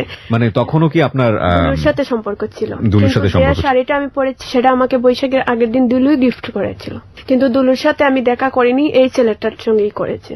দুলুকে বলছি যে বৈশাখীর দিন সারাদিন ব্যস্ত থাকবো, যদি সময় পারি তাহলে করব, কিন্তু পার্লারটা তো 2টার সময় লাগানি হয়ে গেছে। এখন দুলু বেচান ফোন দিচ্ছে, আমার ফোন সাইলেন্ট, কারণ ও ছেলেই জানে না আমি 2টা ফোন ইউজ করি। ওকে। তারপর ওকে বললাম আচ্ছা ঠিক আছে, আমার ম্যাডাম আমাকে ফোন দিবে, আমি চলে যাই। তখন সন্ধ্যা 6টা। তারপর দুলু আমাকে বলে এই তুমি ফোন ধর না। আমি বললাম না যে আমি ব্যস্ত, যে আমি এখন একটু ফ্রি হয়েছি, মন চাচ্ছে তোমার সঙ্গে শাড়িটা পরেছি, এই মাত্র পরেছি, তুমি আমার সঙ্গে দেখা করবা? ও বললো হ্যাঁ। তো বললো ঠিক আছে, তুমি লাল শাড়ি পরেছো, আমিও লাল ফতোয়া পরেছি। আমি বললাম তাহলে ঠিক আছে চলো, কোথায় যাবো? শিশু পার্কে যাবো। মানে সারাদিন আপনি হচ্ছে আজমলের সঙ্গে আপনি ঘোরাফেরা করেছেন ওরই দেয়া শাড়িতে, এবং তারপরে ওই শাড়িটা পরে আপনি বিকেল বেলার দিকে দুলুর সঙ্গে দেখা করতে যাচ্ছেন, এবং এদিকে সারাদিন দুলু আপনাকে ট্রাই করেছে ফোনে, তাই কি? ওকে। দুলু আসলো, আসার পরে দুলুর সঙ্গে দেখা করলাম। আমি বললাম পার্কে যাব, আমাকে পার্কে নিয়ে গেল, ও আমাকে বাসা পর্যন্ত দিয়ে চলে গেল। ওকে। আমি চলে যাই আর একটা পার্লারে, বধুয়া বিউটি পার্লার। আমি মানে যে আজমল নামে যে ছেলেটা, ওকে আমি সিম চেঞ্জ করে ফেলি, মানে ওই সিমটা অফ করে দেই, ওর সাথে আর আমার কোনো কথা হয় না। তারপর যে দুলুর সাথে কথা হয় তো সবসময় কথা হয়। তো এই পার্লারে একটা মেয়ে ছিল, এই মেয়েটার নাম ছিল দশমী। আর দুলুর সাথে আমার কথা যেরকম হয় এরকমই হতো, কিন্তু দুলুর সাথে আমার একটা চুক্তি হয়ে গেল। চুক্তি বলতে ও আমাকে বলছে যে সুমি, আমি তো তোমাকে বিয়ে করব, তাহলে এক কাজ করো, তুমি আমার সঙ্গে করো। আমি রাজি হয়ে গেলাম, বললাম ঠিক আছে। তারপর ও একটা রুম ঠিক করলো, যা আমরা হয়ে গেল। ওর পরে ও আমার জন্য খুবই পাগল, কোন পাগল সেটা আমি বুঝতে পারি না। তার সাথে আমার বছরে মানে 3-4 বার থাকতে হতো ওর সঙ্গে। দুলুর সঙ্গে আপনার সম্পর্ক কত বছরের ছিল? 4 বছরের কাছাকাছি। ওকে, ঠিক আছে। দুলুর সাথে এরকমই আমার চলছে। তখন আমারও উদ্দেশ্য ছিল ওকে বিয়ে করব। আমি যখন বিয়ের কথা বলি যে আমি তোমাকে বিয়ে করব, ও বলে হ্যাঁ করব, তারিখ দে। তারপরে বলে না এখন না, পরে করব। এরকম করে করে আমাকে দিন কাটিয়ে নিচ্ছে। 2013 সালে সিদ্ধান্ত নিয়েছি যে আমি ওর পিছটা ছেড়ে দিব। এর আগে একটা ছেলে আমার জীবনে বারবার ডিস্টার্ব দিত, ওর নাম ছিল নাহিদ। অনেক ধরনের ট্যাড মারতো, ভয় দেখাতো, মানে ওকে আমি ভালো না বাসলে মানে আমাকে খুন করবে, এই ধরনের হুমকি দিত। আমি বুঝতে পারতাম। আমি যতদূর বুঝতে পারছি যে আজমলের সঙ্গে তখন আপনি সম্পর্ক অফ করেছেন, দুলুর সঙ্গে আপনার এক ধরনের সম্পর্ক আছে, সেটা সিরিয়াস একটা সম্পর্ক, নইলে তো আপনি ধরনের ফিজিক্যাল রিলেশনশিপে যেতেন না। আরেকটা যে ছেলেটা আপনাকে মাঝামাঝি ট্রাই করছে, নাহিদের সঙ্গে আপনার সম্পর্কটা কি ছিল আসলে? প্রেম করবে এই চেষ্টা, কিন্তু আমি জেনেছি ফার্স্ট টাইম যে আমি আবার একটা অভ্যাস ছিল, ছেলেদেরকে আমি ডিস্টার্ব আমাকে করলে আমি সরাতে পারি, মানে সেক্সুয়াল ভাবে একটু কথা বলি, তখন ভালো ছেলে যে সে তো অবশ্যই সরে যাবে, আর খারাপ যে ছেলেটা সে কখনো সরবে না। তো ওই ছেলের সাথে ফার্স্ট টাইম যে আমি খারাপ কথা বলেছি, ও মানে প্রথম 2-1 দিন আমাকে ফোন দেয়নি। আমি ভাবছি খুব ভদ্র ছেলে, এই জন্য এইসব কথা শুনে ও সরে গেছে, ভালো হয়েছে। এখন থেকে খালি ফোন দে। তারপর খারাপ কোনো কথা বলে না, মানে ভালোবাসে, বলে তোমার যে কথাগুলো এগুলো রেকর্ড করেছি এই নিয়ে আমাকে ভয় দেখায়, মানে আমি ভয় পেয়ে গেছি। একদিন জানতে চাইলাম যে তুমি কি করো, বললো আমি ড্রাইভার। আমি বললাম কি তুমি ড্রাইভার? আমি একটা ড্রাইভারের সঙ্গে সম্পর্ক করব? ইম্পসিবল। তুমি কত টাকা ইনকাম করো? মানে আমি একটু ওর সাথে একটু বড় বড় গপ দিতে থাকলাম।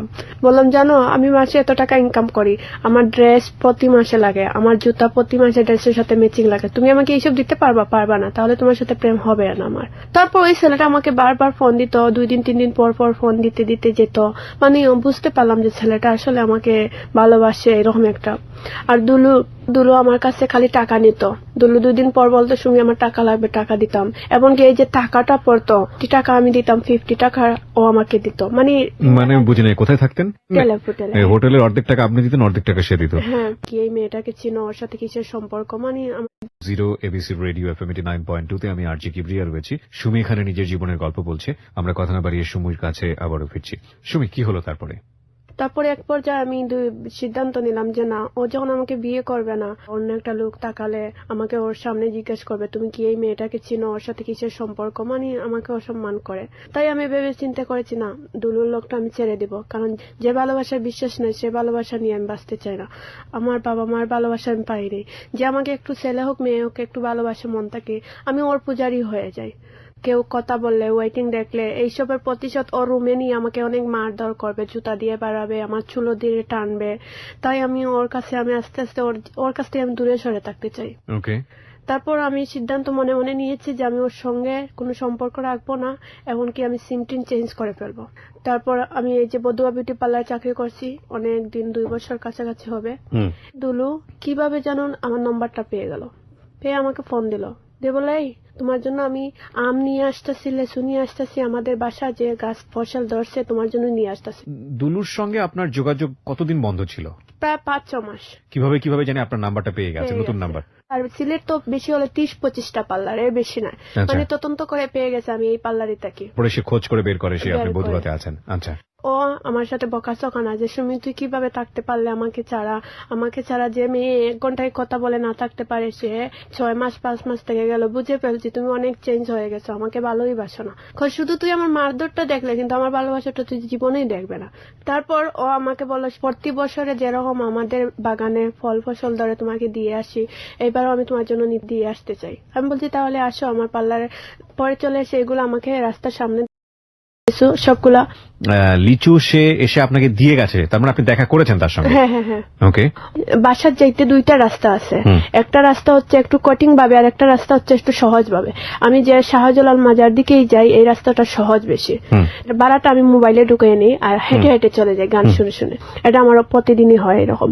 আমি দেখছি একটা সিএনজি থেকে একটা ছেলে এসপে বার করলো, মানে একটা এসপে জাতীয় একটা জিনিস বাইর করছে, স্প্রে জাতীয় কোন একটা জিনিস বের করেছে সিএনজি থেকে। আপনি তখন হাঁটছিলেন? হ্যাঁ, আমি তখন দেখছি হাতটাকে বাইর করছে। আমি ভাবছি সিএনজি থেকে হাত বার করছে একটা ছেলের মধ্যে একটা বোতল জাতীয় স্প্রে। তারপর এই স্প্রের পানিগুলো গিয়ে পড়ে গেছে ওয়ালের উপরে। ওকে। আমার পণ্য একটা কালো শার্ট ছিল, শার্ট দেখে আমার একটু ছিদ্র হয়ে গেছে।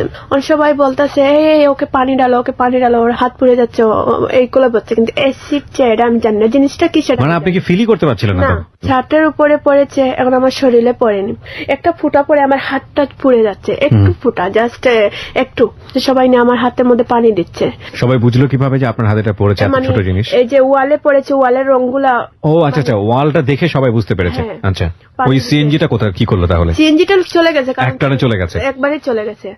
দুলুকে তখন বলেছি, আমি বলছি ও জানে যখন আমি বিপদে পড়ি ওকে আমি খুঁজি। অ্যাসিডের লাগার পরে আমার মনে হলো দুলুকে ফোন দেওয়া উচিত। আমি কান্না করে বলছি, দুলু আমার এরকম অবস্থা, তুমি আমাকে এসে হেল্প করো। ও বললো তুমি চিন্তা করো না, আমি আসতেছি। পরে আমি ভাবছি যে না, দুলু যখন এত বিপদে আমার আসে তাহলে আমি দুলুকে বিয়ে করে নিব। না, কিন্তু আপনার তো মাথায় আসা উচিত যে কে করতে পারে এই কাজটা। না, এইসব আমার কিচ্ছু আসেনি না। অ্যাসিড কি বা অ্যাসিড কি জিনিস সেটা আমি বুঝতেই পারতেছি না। পরে বললো না, তোমাকে কাজ করি, উসমানী মেডিকেল নিয়ে যাওয়া লাগবে। কিন্তু দেখে মানে বুঝতেছে হাতের মধ্যে একটা স্পট পড়ছে ছোট, বলছে তারপরে তোমার ডাক্তারে নিয়ে যাই। তারপরে 1 রাত ভর্তি হয়ে গেল। পুলিশ আসছে, বললো 2 দিন আগে একটা মেয়েকে অ্যাসিড দেওয়া হয়েছে, আবার আজকে আর একটা মেয়ে, নিশ্চয় মালিকের কোনো শত্রুতা আছে। উনি বলে দিলেন আমি মডেল, আমার অনেক শত্রু আছে, মানে আমার উপরে ছেড়ে দিয়ে দিলেন। এখন পুলিশ আমাকে ধরলো থানাতে নিয়ে, বললো শোনো তুমি তো একটা মডেল ছিল। আমি বলছি হ্যাঁ, তুমি কোন কোন জায়গায় মডেলিং করেছো সেগুলো বলো। পুলিশ জানলো কিভাবে অ্যাসিডের ঘটনা? এই যে মানে উসমানী মেডিকেল ভর্তি হলে তো আগে। ও আচ্ছা, ওকে ফাইন। হ্যাঁ, তারপর? আর এর আগে তো একটা মেয়ে হয়েছে, এর কারণে আপনাদের এলাকাতে একটা মেয়ে হয়েছে? এলাকা মানে আমি যে পার্লারে চাকরি করতাম একই পার্লারে একটা মেয়ে হয়েছে। একদিন আগে একটা মেয়ের মুখে অ্যাসিড পড়েছে, পরে 2 দিন পর আমার। তারপর ম্যাডামে আমার বিরুদ্ধে বললেন যে ওর একটা ছেলের সাথে রিলেশন আছে, ও বিভিন্ন ছেলেদেরকে অনেক হুমকি দামকি দেয়। ম্যাডাম চাচ্ছেন এইটাই যে ম্যাডামের উপর থেকে এই সমস্যাটা আমার উপরে চাপাতে। পরে পুলিশ তদন্ত করে দেখলো আমার আসামিও কেউ পাচ্ছে না, দশমীর আসামিও কেউ পাচ্ছে না। দশমী মেয়েটাও ভিকটিম ছিল? ওকে। দশমীরটা পাওয়া গেছে যে ও একটা ছেলের সাথে বিয়ে হওয়ার কথা ছিল, বংশের ছোট দেখে ও দশমী রাজি হয় না দেখে দশমীকে অ্যাসিড দেওয়া হয়েছে। তাহলে তো আমাকে পুলিশ পরে বললো তোমার একটা, আমি বললাম আমারটা কে করেছে আমি জানি না, কারণ আমি দেখিনি। সিনজি থেকে একটা ছেলের হাত দেখেছি আর কিচ্ছু দেখতে পাইনি।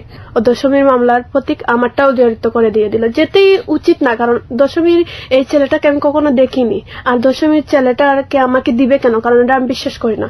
যাই হোক, এইভাবে চলে গেল। পরে দুলু আমাকে বললো দেখ তাহলে তুমি এই পার্লারটা চেঞ্জ করে নাও। আমি বললাম ঠিকই আছে। আমি রমজান বাড়িতে চলে গেলাম। চাকরি জগৎ লামসি দেখে এই প্রথম আমি নানার বাড়িতে 1 মাস থাকি, প্রায় 8 বছরের পরে। এখানে দূর সম্পর্কে মামু লাগে আমাদের বাড়িঘর নাই তো, আর আমার আপন মামুরও ঘর টর তেমন ভালো না, কেউ থাকতে পারে না। তো ওদের ঘরটা একটু দলান আছে, সবাই গিয়ে থাকে, ছোটবেলা থেকে আমরা থাকতাম। তো ওনার নাম হয়েছে শাহিন। ছোট যখন আমি ছিলাম ও মানে আমাকে খারাপ খারাপ পিকচার আইন দেখাইতো, এই যে মামু উনি আমাকে। তো আমি ওনাকে একটু জানি যে উনি একটু খারাপ টাইপের, তাই আমি ওনাকে দেখলে একটু সরে সরে তাকি এরকমই। তারপর উনি আমাকে আমার হাতটা ধরলেন রাত 8:30টার দিকে, ধরে রুমের দিকে টান মারি নিয়ে নিলেন। আমি গেলাম, বললাম কি হয়েছে? সম্পর্কের মামা। হ্যাঁ, Okay. উনি বাদে বললেন যে তোমাকে আমি খুব ভালোবাসি, তোমাকে আমি বিয়ে করবো। ছেলে অনেক সুন্দর। আমি ভেবে নিচ্ছি সত্যি আমাকে ভালোবাসে, তাহলে কি? তখনও তো আপনার দুলুর সঙ্গে সম্পর্ক আছে না? হ্যাঁ ছিল। সম্পর্ক কি আবার জোড়া লাগলো? জোড়া লাগলে বলতে সেই রকম না, প্রথম যেরকম কথা হয়তো সেই রকম না, মানে ওর সঙ্গে ভালোবাসার কোনো কথাই না, শুধু ও ফোন দিবে, আমি একটু গালি বকা দিব, ও আমাকে গালি বকা দেয়, এইরকমই চলতো দিনকাল। এই মামু যে ওনার সাথে আমার সম্পর্ক হয়ে উনি কি ম্যারিড ছিল? না, আনম্যারিড। উনি বললো বিয়ে করবো কিভাবে, তোমার তো বাড়ি তুলতে পারবো না, কারণ ছোট থেকে তুমি বড় হয়েছো এই বাড়িতে, তুমি তো আমার ভাগ্নি লয়ে লাগো, তো বিয়ে করবো না, সম্পর্ক করবো কেন তোমার সঙ্গে? আর আমি তো জানি দূর সম্পর্কে হলে বিয়ে করা যায়, আমি এটা ওকে বলছি। ও বলছে তো ঠিক আছে আমি তোমাকে বিয়ে করবো, তুমি আমাকে সময় দিবা কিছুদিনের। তখন সে আইয়ে পড়তো, বললো আমার পড়াটা শেষ হয়ে গেলে আমি একটা চাকরি নিতে পারবো, তখন তোমাকে বাসা ভাড়া দিয়ে রাখলেও বাড়িতে না আসলেও সমস্যা নেই। এইরকম বলে ওর সাথে আমার সম্পর্ক। ও অনেক সুন্দর করে আমার সঙ্গে কথা বলতো, তার মানে আমি দুলুকে ভুলতে আমার সহজ হয়ে যাচ্ছে, কারণ দুলু তুই তুকার করে কথা বলে, খুব খালি বোকারি করে, আর শাহিন আমার খুব সুন্দর করে কথা বলে। তুমি একটা সম্পর্কের মধ্যে আরেকটা সম্পর্ক তখনই জন্ম নেয় যখন ওই সম্পর্কের মধ্যে পূর্বের সম্পর্কের মধ্যে কোনো ল্যাগ থাকে, এবং যে সম্পর্কটা দরজায় এসে কড়া নাড়তেছে ওই সম্পর্কের মধ্যে যদি কোনো ল্যাগ না থাকে, খুব স্বাভাবিকভাবে ও দুলুর কাছ থেকে যে লোকের কাছে যাওয়ার চেষ্টা করছে, দুলু বা ও দুজনেরই ফল্টের কারণে, কারণ সামহাও এই সম্পর্কের মধ্যে ওরা স্যাটিসফাইড ছিল না। সুমির ক্ষেত্রে যখনই বড় ধরনের কোনো ক্রাইসিসে পড়তেছে ও সবার আগে দুলুকেই মনে করছে, তার মানে দুলুর প্রতি এক ধরনের দুর্বলতা ওর ছিল। যাই হোক, বলুন তারপর শাহিন আমাকে এমন ভাবে দুর্বল করেছে, ও বলতো ঠান্ডার দিন ঘরে কথা বলা যাচ্ছে না, কারণ ওদের ঘরের অবস্থা তো আমি জানি, অনেক 3 ফ্যামিলি একসঙ্গে থাক, ও বোনের মাঝখানে গিয়ে কথা বলতে পারতো না, কিন্তু বুঝতে পারতাম জুনাকিবকে আওয়াজ করতেছে, মানে ওইসব দেখে আমি ওর প্রতি অনেক দুর্বল হয়ে গেছি।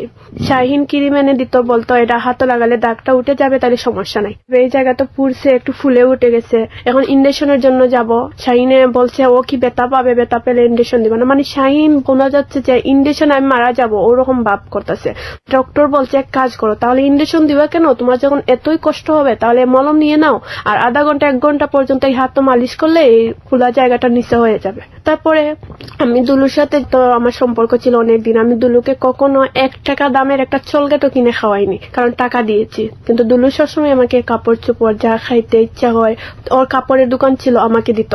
শাহিনকে আমি 2টা শার্ট কিনে দিয়েছি, ও খুশি হয়েছে, আর আমার কাছ থেকে টাকাও নিয়েছে অনেক, যে মলম এনে দিব, তারপর দেওয়া হয়নি। মানে দেখা টেকা করলে আমি শাহিনের বিল কখনো শাহিনে দেয়নি, আমি দিতাম, কারণ ভাবতাম ও একটা স্টুডেন্ট, ওর টাকা পাবে কোথায়। তারপর দুলু আমাকে ফোন দিতেই তাকে একদিন আমি আবার চলে আসলাম দুলহান বিউটি পার্লারও। দুলু আমার ম্যাডামের সাথে ওর সম্পর্ক একটা তৈরি হয়ে যায়, তার মানে আমি বাসার যা করি, মানে ফোনের কথা বলি, সব তথ্য ম্যাডামের কাছ থেকে নেয়। আমি যখন দুপুরে বাসা চলে আসতাম খাওয়ার জন্য, ম্যাডামে ফোন করে ওকে দোকানে নিয়ে বলবো যে দুলু বাবা তুমি জানো না তুমি কার লোক ধরেছো। দুলুকে বলতো? হ্যাঁ বলতো। দুলুর সঙ্গে আপনার ম্যাডামের পরিচয় হলো কিভাবে? হ্যাঁ, যে আমি দুলহান বিউটি পার্লারে আবার চলে যাই, আর আমার ম্যাডামও ছিলেন, মানে একটু টাকা আলা দেখলে এরকম করতেন। তারপর দুলুকে উনি মনে মনে ভালোবেসে ফেলছেন। দুলু তো আংটি ডাকে, আমার কাছে রাত ম্যাডাম যাবেন, গিয়ে দুলুকে লাইনও রাখবেন, আমার ম্যাডাম আমার কাছে এসে আমার একটা বয়ফ্রেন্ডে আমার কথা শোনাচ্ছেন, সেটা তো আমি বুঝতে পারবো না। বালিশের কাছে ওনার ফোনটা রেখে যাবেন। তো আমি তো শাহিনের সাথে কথা বলতেছি, সব ধরনের কথা বলতেছি, দুলু শুনতো। উনি রাত প্রায় 1 ঘন্টা পর, আধা ঘন্টা পর আসবেন, এসে বলবেন সুমি মা ঘুমিয়ে গেছো? আমি বলছি না আংটি হয়ে গেছে। পরে আমার কাছে আসবেন, এসে বুঝতে পারতাম যে উনি বালিশের কাছে হেলান দিয়ে বালিশ হাতাচ্ছেন, কিন্তু ফোন যে সেটা আমি জানতাম না। এইরকম 15-20 দিন হয়েছে। দুলু আমাকে বলে তুই জানোস তোর সব ধরনের তথ্য পাই কিলা? আমি বললাম কিলা? তোর ম্যাডাম যে বালিশের কাছে তোর ম্যাডামের মোবাইল রাখে সব কিছু শোনায়, তুই কি জানোস? আমি বললাম না। পরে আমি দেখতাম যে কে আমাকে সিএনজি দিয়ে ফলো করে, কিন্তু কে করে সেটা আমি জানতাম না। আমি যখন দুলহানে 3 মাসের কাছাকাছি হয়ে গেল, তখন আমি আসছি বাসাতে খেয়ে, একটা সিএনজি অনেক দূরে ছিল, আমাকে দেখে খুব স্পিডে সিএনজিটা চালাইছে, আমার কাছে এসে আবার স্লো হয়ে গেছে। তার মানে আমার ভিতরের মধ্যে একটা ভয় জেগে গেছে, আবার সেম এসে বাইর করছে। একটা ছেলে ছিল, আমি ছেলেটাকে স্পষ্ট বুঝতে পেরেছি, ছেলেটা অনেক সুন্দর ছিল, অনেক লম্বা ছিল, কিন্তু ছেলেটাকে আমি কখনো দেখিনি। এসকে দেখে আবার নিচে নিচু হয়ে গেছি। নিচু হওয়ার সাথে সাথে আবার একটা গেট ছিল, গেটের মধ্যে সব পানিগুলা পড়ে গেল। গেটের দিকে তাকিয়ে দেখতেছি গেটের রং পড়তেছে, আমার পিঠিত পড়ছে, জায়গাটা ফুলে উঠছে, কিন্তু মানে বোঝাতে পারতেছি না। মানে এটা পড়ার পরে আপনার মধ্যে হয় না জ্বলতেছে বা না, মানে কিছু না, সব তো আমার কাপড়ে পড়ছে। আচ্ছা, তাহলে কাপড়টা সব ছিদ্র ছিদ্র হয়ে গেছে। আমি এই কাপড় পিনে পার্লারে গেছি, গিয়ে আমি কান্না করে সবাইকে বলতেছি, দেখো আমার সঙ্গে এইসব কেন হচ্ছে। ওরা বলছে তুমি এক কাজ করো, তুমি কাপড়টা চেঞ্জ করে নমাজ 2 রাকাত পড়ো, আল্লাহর কাছে কোনো মাপ চাও। এটা কে বলছে আপনাকে? আমার একটা পার্লারে বিউটিশিয়ান আপু বলছে, তাহলে এক কাজ করো, তুমি পার্লার সিলেট ছেড়ে দাও, তোমার সঙ্গে হয়তো কোনো বড় ধরনের শত্রু রাখছে, তোমার ক্ষতি করবে, কিন্তু দেখো তোমার যদি বড় ধরনের কিছু হতে পারে। আমি বলছি না আপু, আমি থেকে চলে যাব। এইরকম একটা ঘটনা আপনাকে ফার্স্ট টাইম করলো ট্রাই, সেটা সাকসেসফুল হলো না, সেকেন্ড টাইম ট্রাই করছে, সেটাও সাকসেসফুল হলো না, তো আপনার সঙ্গে সঙ্গে পুলিশের কাছে যাওয়া উচিত ছিল না? কে করছে, কিভাবে করছে? আমি ভাবতেই পারিনি যে আমার কোন দুশ্মন। আমি এটাই ভেবেছি হয়তো ছেলেরা ফাজলামি করতেছে, মেয়েদেরকে রাস্তা পেলে এরকম কিছু ভয় দেখাচ্ছে, আমাকে কেউ ভয় দেখাচ্ছে। আমি কিভাবে পুলিশের কাছে যাব? আমি তো লোক চিনি না। ওকে ওকে, কার বিরুদ্ধে কি করব? তাই আমি ভাবছি এই পার্লার ছেড়ে আমি ঢাকায় চলে আসবো। ঢাকায় একজন ভাই আছেন, ওয়ারির জায়গাটার নাম, উনি একজন মিডিয়াত কাজ করেন। ওনাকে আমার স্বপ্ন সবকিছু বলছি যে আপনি আমি এরকম নায়িকা হতে চাই। উনি বলছে সমস্যা নাই, তুমি আমার পার্লারে আসো। আমি বলছি আমি 12,000 স্যালারি পাই, খাওয়া টাকা সব মালিকের, আর আমার স্বপ্ন দিকে একটু সাহায্য করবেন বলছেন।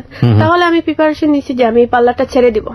এখন তো আমার ম্যাডাম পাগল হয়ে গেছে, আমি যে পার্লার ছেড়ে দিব, আমার মতো মেয়েরা পুরা 20-25 হাজার টাকা স্যালারি পাবে, কিন্তু আমি তো কম টাকা করতেছি, কারণ আমি একটু ভালোবাসা পাই দেখে। ম্যাডাম আমাকে খুব ভালোবাসেন, কিন্তু আবার আমার মন্দই করতেছে।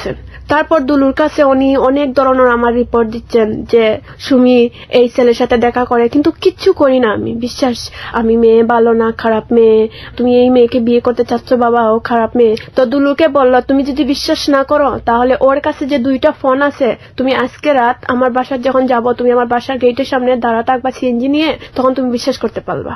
ওখান থেকে ও সিএনজি নিয়ে বাসার সামনে কারা, তুমি বাসার সামনে কেন? বললো তোর ব্যাগটা দে। আমি বললাম ব্যাগ দিব কেন? কিন্তু এই দিন আমি এক ফোনের মধ্যে 2টা সিম ঢুকাল ছিল, প্লাস একটা ফোন আমার অফ ছিল পার্লারে। তো বললো তোর ফোনটা দে, তোর কাছে 2টা ফোন আছে। আমি কই এই দেখো আমার একটা ফোন, 2টা ফোন কোথায় দিয়ে আসবে?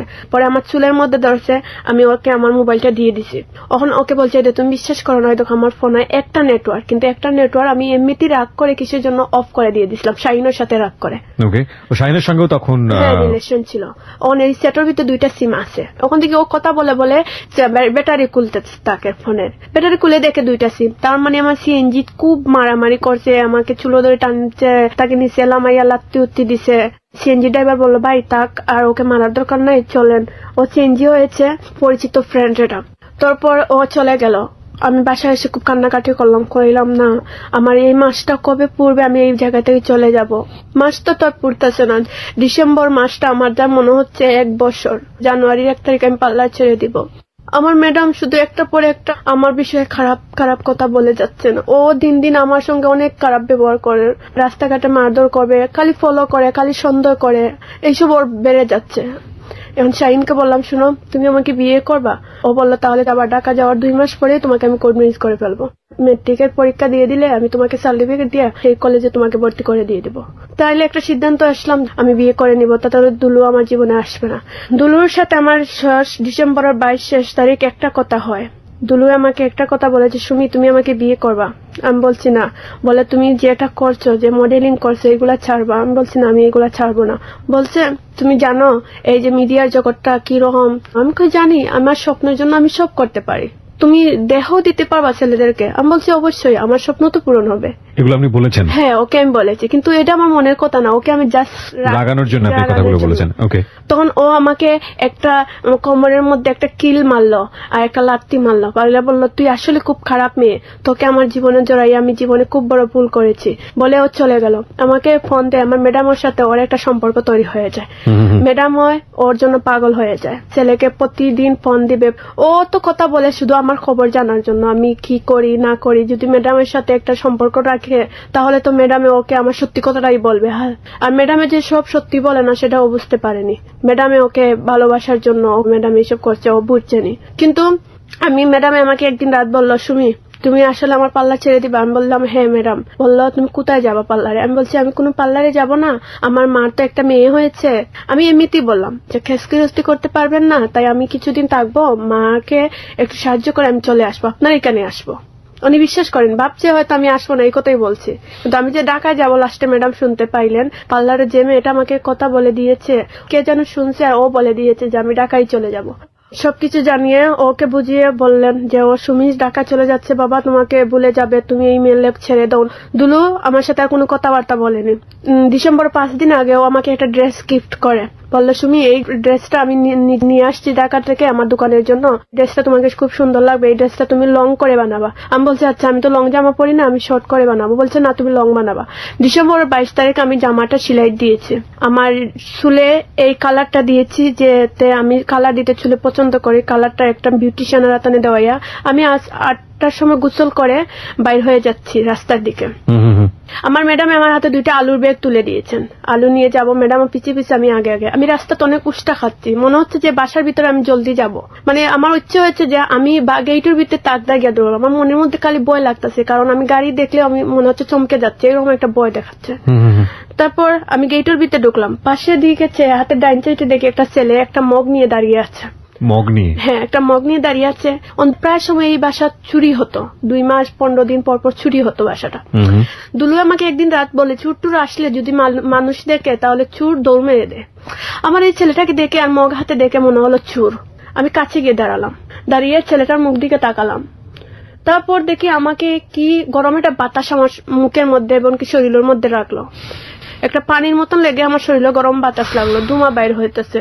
আমি অন্ধকারের মধ্যে পড়ে গেলাম, আমার মাথার সেন্স ছিল না।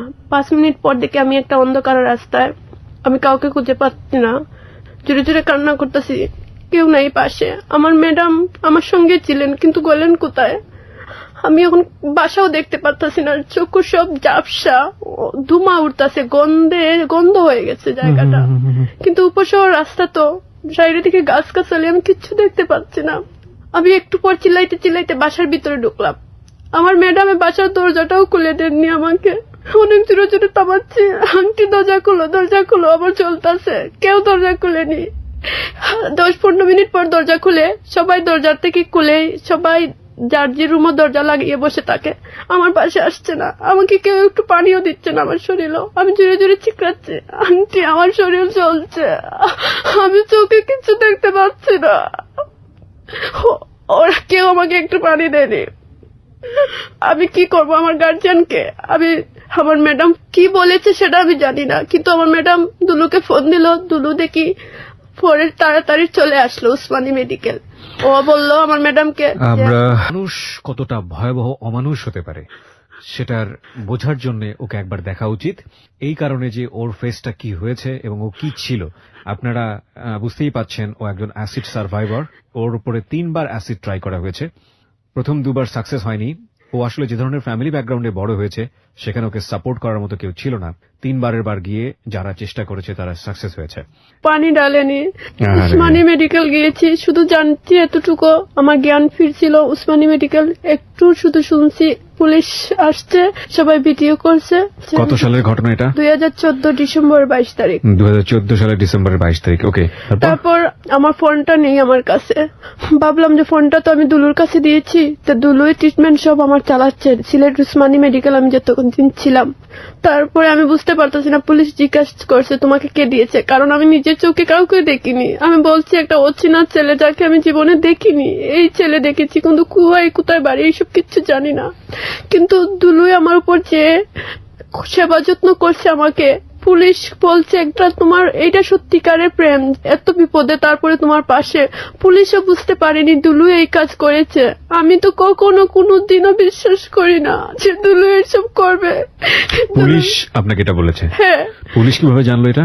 দুলু আমার ওষুধ এনে দিচ্ছে, খাওয়াচ্ছে, বাথরুমও নিয়ে যাচ্ছে, আমার গার্জিয়ান হিসাবে কেউ নাই। আমার মামা আমার মাকে আসতে দিচ্ছে না। এমনকি পুলিশ জিজ্ঞাসা করছিল দুলু তোমার কি হয়, আমি বলছি আমি ওকে ভালোবাসি। বাদে লাস্টে বোঝা গেল পুলিশ আমাকে বলছে দুলুই আমাকে এসি দিয়েছে, কিন্তু আমি এই কথা বিশ্বাস করিনি, কারণ আমি যত সময় ধরে দুলুর মুখটাকে না শুনবো আমি বিশ্বাস করতে পারবো না। পরে আমাকে এই শিফট সার্ভাইভার ফাউন্ডেশন থেকে কিছু লোক যায় নিয়ে আমাকে ঢাকায় নিয়ে আসে। প্রায় 2-2.5 মাস ঢাকা মেডিকেল ছিলাম। এইখান থেকে আমি সুরজা SF সার্ভাইভার ফাউন্ডেশনে চলে আসি। এখানে আসার পরে আমার চিকিৎসা হয়েছে। এমনকি তারপরে ওরা জিজ্ঞেস করছে কে অ্যাসিড দিয়েছে, আমি বলছি আমি জানি না, কিন্তু সব লোকে বলছে যে দুলু দিয়েছে, কিন্তু দুলুকে অ্যারেস্ট করা হলো, জেলও নেওয়া হলো। আমি তারপরে বলছি যে দুলু আমাকে অ্যাসিড দেয়নি, আমি জানি না, দুলু দিতে পারে না। একবার ওই বললে 3বার না বলি, কারণ এটা বিশ্বাসের বাইরে। আমি 1 থেকে 2 বছর পর্যন্ত চোখে কিচ্ছু দেখিনি। আমি আমার 2টা চোখ ডক্টর বলছে নষ্ট হয়ে গেছে। আমার বাংলাদেশের কোনো ডক্টর আমার চোখের রিস্ক নিতে চাচ্ছে না। অ্যাসিড সার্ভাইভার ফাউন্ডেশন থেকে আমাকে চেন্নাই পাঠানো হয়। অ্যাসিড সার্ভাইভার ফাউন্ডেশন আপনি যোগাযোগ করেন কিভাবে? কারা আপনাকে ওখানে পাঠিয়ে এই দেয়? যে তোমার ব্র্যাকের মাধ্যম থেকে। ওকে, তখন পুলিশ দুলুকে অ্যারেস্ট করে রেখেছে, তাই তো? হ্যাঁ হ্যাঁ। তখনও দুলুর সঙ্গে আপনার কোনো কথাবার্তা হয়নি? না।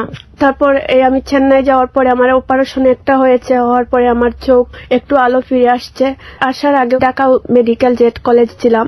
15 দিন পর পুলিশ আমাকে ফোন করে বলল যে সুমি, তোমাকে অ্যাসিড কে দিয়েছে তুমি জানো? আমি বললাম না। বললো যে তোমাকে দুলু দিয়েছে। আমি কই এটা বিশ্বাস না ভাই, আপনি হয়তো রিমান্ডে নিয়েছেন, ওকে স্বীকার করেছেন। বললো না, ও নিজের মুখে স্বীকার করছে, তুমি জানো আমি ওর উপরে কোনো হাত তো তুলিনি, ও নিজের মুখে স্বীকার করছে। আমি বলছি না, আপনি মিথ্যা কথা বলছেন ভাই, আমি এটা বিশ্বাস করি না। পরে উনি বলছেন বিশ্বাস না করলে বোন কিছু করার নাই, আমি এটা তোমার মাথা রাখতে হবে, দুলু তোমাকে অ্যাসিড দিছে। আমার মা জেনে গেল যে দুলু আমাকে অ্যাসিড দিয়েছে। আমার মা আসছে আমার সঙ্গে ঢাকায়। তারপর আমাকে নিয়ে আসা হয় এই CRP অ্যাসিড সার্ভাইভার ফাউন্ডেশন, এইখানে নিয়ে আসা হয়। এখানে অ্যাটেন্ডেন্স যারা আছে আমার সবাই যত্ন করতো। আমি মুখও তুলে ভাত খেতে পারতাম না। তারপরে আমার মা চলে গেছে, তো আমার খেতে হতো, হাঁটাচড়া করতে পারতাম না। তারপরে তো আমার মা নাই, আমার করতে হতো। আমার খুব কষ্ট লাগতো যে এই সময় আমার একটা গার্জিয়ান ছিল না। আমার জীবনে কোনোদিনও কি গার্জিয়ান আল্লাহ দেয়নি। খুব কষ্ট হতো যে এই অবস্থা থেকে আমার একা একা থাকতে হয়েছে, আমার পাশে কাউকে পাইনি। আমি সুস্থ থাকতে আমার মা বাবা ছিল না। আমার মনে হতো আমার পাশে সবাই আছে, কিন্তু অসুস্থ হওয়ার পরে যে মা বাপ নাই, মানে আমার যে অ্যাসিডে আমার জীবনটা নষ্ট হয়ে গেছে, সেটা আমি কখনো ভাবিনি। তো এইটাই ভাবতাম সবসময়, আমার জীবনে কি সত্যি কেউ নাই। তারপর দুলু তো জেলে, এই নিয়ে আমার খুব টেনশন, চিন্তা। দুলুকে পুলিশ আন্তাজি কেন ধরলো, দুলুকে রিমান্ডও নিছে এর জন্য, না হলে দুলু এইসব করবে কেন? এইসব নিয়ে আমার মাথায় অনেক কাজ করছে, কিন্তু আমি তো সব জায়গায় বলে যাচ্ছি দুলু এইসব করতে পারে না। আর এই মেডিকেল সুবিধা পেয়েছি। আমার মা কয়েকদিন পর পর এসে আমাকে দেখে যায়। আমি আস্তে আস্তে সুস্থ হতে থাকলাম, কিন্তু আমি চোখে দেখি না। যখন বাথরুমে যেতাম একা একা হাতায় হাতাইয়া কমেন্ট মনে করে ফ্ল্যাটও বসে যেতাম। তাই রুমে আসতাম, দরজা মনে করে ওয়ালের সাথে ঢুস খেতাম। কখনো বিছনা শুতে পারতাম না, নিচে বিছনা বলে শুয়ে পড়তাম। অন্ধ জীবন যে এত কষ্ট আমি ভাবতে পারিনি কখনো। মানে তখন কি আপনি একেবারে পুরোপুরি চোখে দেখা অফ? আমি 1টা থেকে 1.5 বছর চোখে দেখিনি। কোথায় কোথায় লেগেছিল আপনার অ্যাসিডটা? আমার সম্পূর্ণ ফেসে, চোখে, 2 হাতে আর পেটে। মানে আপনার সঙ্গে যখন আমি কথা বলি, তারপরে ASF এর অ্যাসিড সার্ভাইভার ফাউন্ডেশনের কোন একজন ডক্টর আমার সঙ্গে কথা বলেছিলেন, আমি নামটা মেনশন করতে পারছি না। উনি আমাকে যেটা জানালেন যে আপনার শরীরে 23% বার্ন হয়েছে। হ্যাঁ, পুরো শরীরে 23%। আমার 2টা পাও ভালো, পেটে পড়েছে, 2 হাতে পড়েছে, মুখে পড়েছে, আমার মাথা পিঠ সম্পূর্ণ ভালো। মানুষের উপরে ডিপেন্ডস করে তো সবসময় ভাত খাওয়াইয়া দিবে না, নিজেরটা নিজে খেতে। এই 2 হাতে আমার ব্যান্ডেজ ছিল। আমি ভাত বেকা করলে সোজা করতে পারতাম না, সোজা করলে বেকা করতে পারতাম না, খুব কষ্টে খেতাম। অথচ আমার মার কথা খুব মনে হতো যে আমার মা থাকলে তো আমাকে খাওয়াইয়া দিত, মাথা আশ্রয় দিত। কিন্তু এই SF এ থাক না, আমি একটু সুবিধা পেয়েছি, সবাইকে কাছে পেয়েছি। ASF এ আপনি গেলেন কবে? তারপরে 2015 সালের 2 মাস পরে আমি চলে গেছি SF এ। ওকে, ওরা নিয়ে গিয়ে কি করলো আপনাকে? ওরা নিয়ে আমাকে চিকিৎসা দিল, চোখের চিকিৎসা, এমনকি চোখের জন্য যে আমাকে চেন্নাই পাঠালেন, ইন্ডিয়া। 50% আশা দিলেন যে না, একটু ভালো হওয়ার আশা আছে। একটা অপারেশন হলো, ডক্টরও খুব খুশি হয়েছেন যে অপারেশন করছেন। বললেন যে না, তোমার চোখের আলো একটু ফিরে আসছে, আল্লাহর কাছে এটাই শুকর, আলহামদুলিল্লাহ। আমার মনে হলো যে আমি একটু চোখে দেখতে পারছি, তাহলে আমি পার্লারে চাকরি করবো। এই অসুস্থ অবস্থায় মিরপুর 1 নম্বরে একটা মালিকের পার্লারে আমি চলে যাই। ওকে। মাস ছাড়া রমজানে এই পার্লারে কাজ করি, আমার চোখ আবার সমস্যা করে আপনি ফেলে। কাজ করলেন মানে আপনার এই ফেস নিয়ে কিভাবে আপনি কাজ করলেন? এটা হ্যাঁ। সাধারণ মানুষের মধ্যে যাওয়ার সম্ভব না। না, আমি মালিককে বলছি আমার সমস্যার কথা। আমি মনে হলো যে আমি পার্লারে চাকরি করলে আমি খুব সুখে থাকবো, মানে আমার মনে এত কষ্ট দল হয়েছে, মনে হচ্ছে পার্লারে চাকরি করলে আমি খুশি। শুধু মনটাকে খুশি করার জন্য আমার চোখটা খারাপ করে দিয়ে দিলাম। আবার এই এসএফ এর সবাই আমাকে নিতে আসছে, আমাকে নিবে চোখের জন্য চেন্নাই। আমি যাব না, পার্লারে চাকরি করবো। ওরা এক অবস্থায় আমাকে খুব টানাটানি করে তুলা দিয়ে গাড়িতে নিয়ে আসে আমাকে আবার চেন্নাই পাঠানো হয়। ডাক্তার বেশি দেখে আমাকে খুব কষ্ট পেয়েছে যে তোমার চোখটা আমরা ফিরিয়ে একটু আনলাম, আবার খারাপ করে দিয়ে দিলা। পরে আবার ডাক্তারে কি অপারেশন আবার করতে হয়েছে। করার পরে আবার বলে দিয়েছে সুমি তুমি আবার নিয়ম কারণ মেনে চলবা। আবার আমি নিয়ম কারণ মানিনি, কারণ এই যে কান্না করি, এর কারণে আরো খারাপ হয়ে গেল। এখন আর আমি চাইতে পারতাছি না। আপনার মা এসেছিল আপনার কাছে ঘটনা ঘটার পরে? মা এসে 2-3 মাস থেকে ছিল। এখন মার বাড়িতে নিতে চাইলে মামুই বলে যে না, তোমার মেয়েকে যদি আমার বাড়িতে আনি আমার বাবা মা সহ আমাকে বাড়ি থেকে বাইরে করে দিয়ে দিবে, তাহলে তোমাকে ডিভোর্স দিয়ে দিই, তুমি তোমার মেয়ের সঙ্গে থাকো। আমার জন্য আমার মার লাইফটা নষ্ট হোক সেটা আমি চাই না। তারপরে এসএফ এ থাকার পরে 2 বছর থাকছি। ওরা আমাকে সিলেট বাগবাড়ি একটা আশ্রমে দিয়ে দেয়। 6 মাস এখানে থাকবো, কিছু কাজকর্ম করব। যে কাজ ওরা বলছিল কম্পিউটার কাজ আছে, সেলাই কাজ আছে, কিন্তু সেলাই করতে অন্য ওরা লোকজন, কিন্তু আমি তো সেলাই করতে পারবো না। তার মানে আমার 6টা মাস এরকমই চললো, খেয়ে ঘুমাইয়া। তারপর আমি আবার এসএফ এ চলে আসলাম যে আমি এখন কিভাবে খাবো, কি করব। আমার জীবনটা তো পুরাই শেষ হয়ে গেল।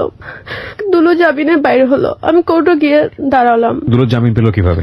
আমি কোর্টে গিয়েছি, দুলুর মুখ থেকেই শুনতে চাই সত্যি কথাটা।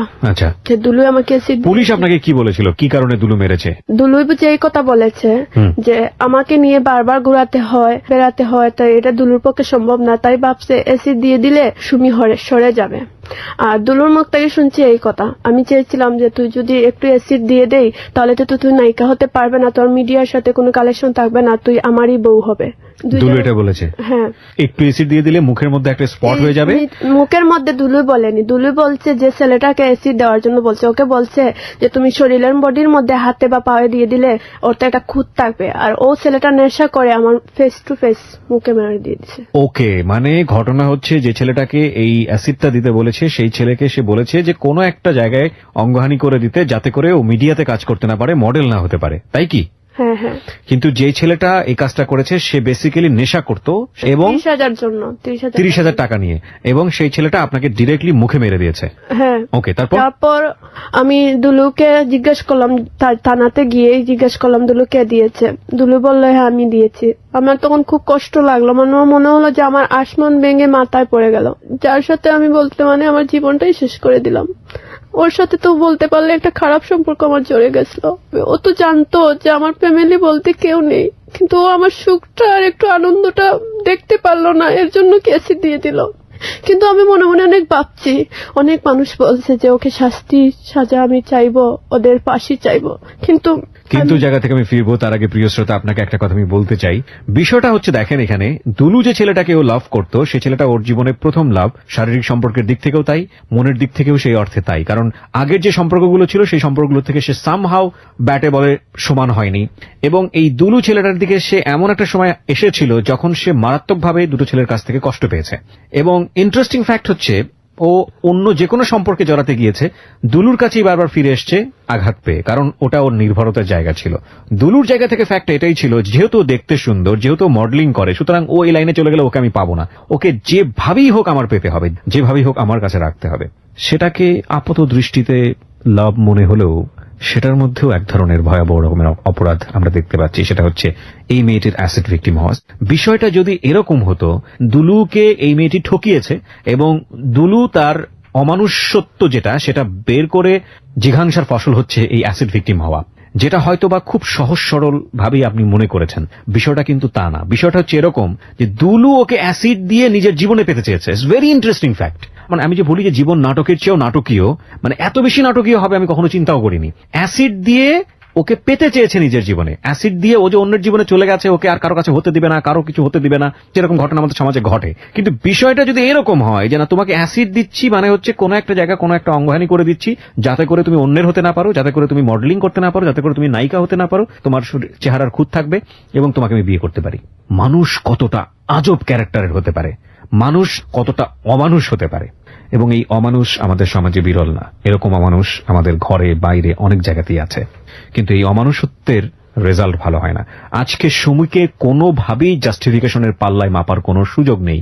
ও যে বড় রকমের ধাক্কা খেয়েছে, দুটো ধাক্কা, একটা হচ্ছে ফ্যামিলি ছাড়া মানুষ হওয়া, মনের মধ্যে স্বপ্ন নিয়ে আমাদের সামাজিক নানা ধরনের বিড়ম্বনায় পড়া, ফ্যামিলি ছাড়া একটা মানুষের প্রতি ডিপেন্ড হওয়া, সেই মানুষের কাছ থেকে বিভিন্ন রকম ভাবে অত্যাচারিত হওয়া, এবং সেই মানুষটা তাকে ধরে রাখতে গিয়ে তাকে অ্যাসিড ভিকটিম বানানো। It's a very complex story. এই মেয়েটির বয়স 20 বছর। 20 বছরে ও দুনিয়ার সবচেয়ে নির্মম পরিস্থিতিকে ফেস করছে। আপনারা কোনোভাবেই সুমির কোনো বিষয় নিয়ে কখনোই কোনো প্রশ্ন করবেন না যদি আপনি মানুষ হন। পর ওর কাছ থেকে জানার পরে আমি কোর্টে একবার উঠি, আমি পার্সোনাল উকিল তুলে একবার উঠি। আমার কেসটা সরকারবাদী, তাই আমি পার্সোনাল ভাবে উঠি। উঠার পরে জজ সাহেবের সামনে এই কথাটা আমি বলেছি যে ও তো নিজের মুখে স্বীকার করেছে, যদি ও স্বীকার করতো না তাহলে আসামিকে সেটা কোনোদিনও বাইর হতো না। ও নিজেই স্বীকার করেছে, নিজেই পুলিশের কাছে ধরা দিয়েছে। ওকে নিজে গিয়ে ধরা দিয়েছিল? হ্যাঁ, কিন্তু আমি ওর কাছ থেকে অতটুকু জানতে পেরেছি যে ও আমাকে খুবই ভালোবাসতো। তাই আমি কোর্টে এই কথাই বলছি যে আমি তো প্রথম দেখেছি না কে বা কারা আমাকে অ্যাসিড দিয়েছে, পরে আমি জানতে পেরেছি দুলুই দিয়েছে। আমি দুলুর মুখ থেকে নিজের কানে শুনতে পেরেছি দুলুই দিয়েছে। দুলুই পারলে তো পালিয়ে যেতে পারতো, আমার চিকিৎসাটা ফার্স্ট টাইম দুলুই চালাইছে। তো ওর কারণে আমি অ্যাসিড সার্ভাইভার ফাউন্ডেশনে আসছি। আমি যদি এই কানে না নিয়ে আসতো তাহলে আমি চিকিৎসার কারণে মারাই যেতাম। ওই নিয়ে আসছে এই জায়গায়। আমার এমন কোনো গার্জিয়ান ছিল না যে আমাকে এই মেডিকেল নিয়ে আসবে। ওর জন্য আসছি, ওর জন্য আজ আমি সবকিছু পেয়েছি। আমি ওকে মাফ করে দিয়ে দিলাম, আপনারা ওকে ক্ষমা করে দেন। এটা কোর্ট মানতে চাচ্ছে না, ওর মাপ পেপারটা কোর্ট মানতে চাচ্ছে না। কোর্ট ওর কোর্ট কি বলছিল? কোর্ট বলছে সেটা মাপ হতেই পারে না, তুমি নিজেকে দেখো তোমার কি করেছে, ওর ফাঁসি হওয়া উচিত, এটা বলেছে। কিন্তু আমি কোর্টের সবার কাছে, জজ সাহেবের কাছে। আপনি যেই কাজটা করবেন এটা কি কেউ আপনাকে কোনোভাবে বলে কয়ে এই কাজটা করিয়েছে? দুলু আপনার হাতে পায়ে ধরে মাপ চেয়েছে? না, দুলু চেয়েছে তুমি যদি আমার ফাঁসি না চাও, আমার শাস্তি না চাও, আমি নিজে কোর্টে দাঁড়িয়ে আমার শাস্তি চাইবো, কারণ আমি যে অপরাধ করেছি তার জন্য আমার শাস্তি হওয়া উচিত। কিন্তু তুমি একটা কথা শুনে রাখো, তোমার যে এত বড় ক্ষতি হবে সেটা আমি কখনো কোনোদিনও ভাবিনি। আমি ওকে এরকম বলিনি, তুমি আমার শাস্তি চাও নাই চাও, আমি চাইবো আমার শাস্তি। Very interesting fact. ঘটনাটাকে আপনারা সত্যি না মিথ্যা মনে করবেন আমি জানি না, তবে আগের দুইবার যে ট্রাইটা হয়েছে, যে পরিমাণ ক্ষতি ওর হয়েছিল, খুব ছোট করে একটু গায়ে লাগছে, এই দুটো ঘটনা যদি আমরা মাথায় নেই তাহলে আমাদের দুলুকে সত্যি মনে করতে হবে। আগের দুটো কেসে কি দুলুর ছিল? হ্যাঁ, দুটোই দুলু ছিল। এই দুটোই দুলুর ছিল। তার মানে ও যে অল্প করে ক্ষতিটা করতে চেয়েছে, এটা আগের দুটো ঘটনার সাথে যদি মিল খুঁজি আমরা, তাহলে সেটা বিশ্বাস করতে হবে যে হ্যাঁ অল্প করে ক্ষতি করতে চেয়েছিল। ওকে, তারপর কি হলো? তারপর কোর্টে আমি ওকে মাপ দিলাম, কিন্তু কোর্ট ওকে মাপ দিচ্ছে না, কোর্ট ওকে শাস্তি চাচ্ছে। কিন্তু দুলু বলছে তুমি আমার শাস্তি চাও, আমি চাই আমার শাস্তি হোক, আমি তোমার যে ক্ষতি করেছি কোনোদিনও মাপ পাবো না। আমি জানি। আমি অ্যাসিড সার্ভাইভার ফাউন্ডেশন থেকে কি বলা হচ্ছিল? অ্যাসিড সার্ভাইভার ফাউন্ডেশন থেকে বলা হচ্ছে যে ওরা তো সব মিলিয়ে চাচ্ছেন যে তার শাস্তি হোক। ওকে, কিন্তু আমি শাস্তি চেয়ে কি করবো ভাইয়া? আপনারা হয়তো আমাকে ভুল বুঝতে পারেন, কারণ ওকে যে আল্লাহ সৃষ্টি করেছে, আমাকে তো আর শয়তান সৃষ্টি করেনি, আমাকেও আল্লাহ সৃষ্টি করেছে। কিন্তু আমি কিভাবে ওর ক্ষতি চাইবো? কোনোদিনও আমি পারবো না। কোনো মানুষ আজ পর্যন্ত আমাকে যারা ক্ষতি করেছে, আমি চাইলে আমার ম্যাডামকে আমি আসামি দিতে পারতাম, কিন্তু আমি দেইনি।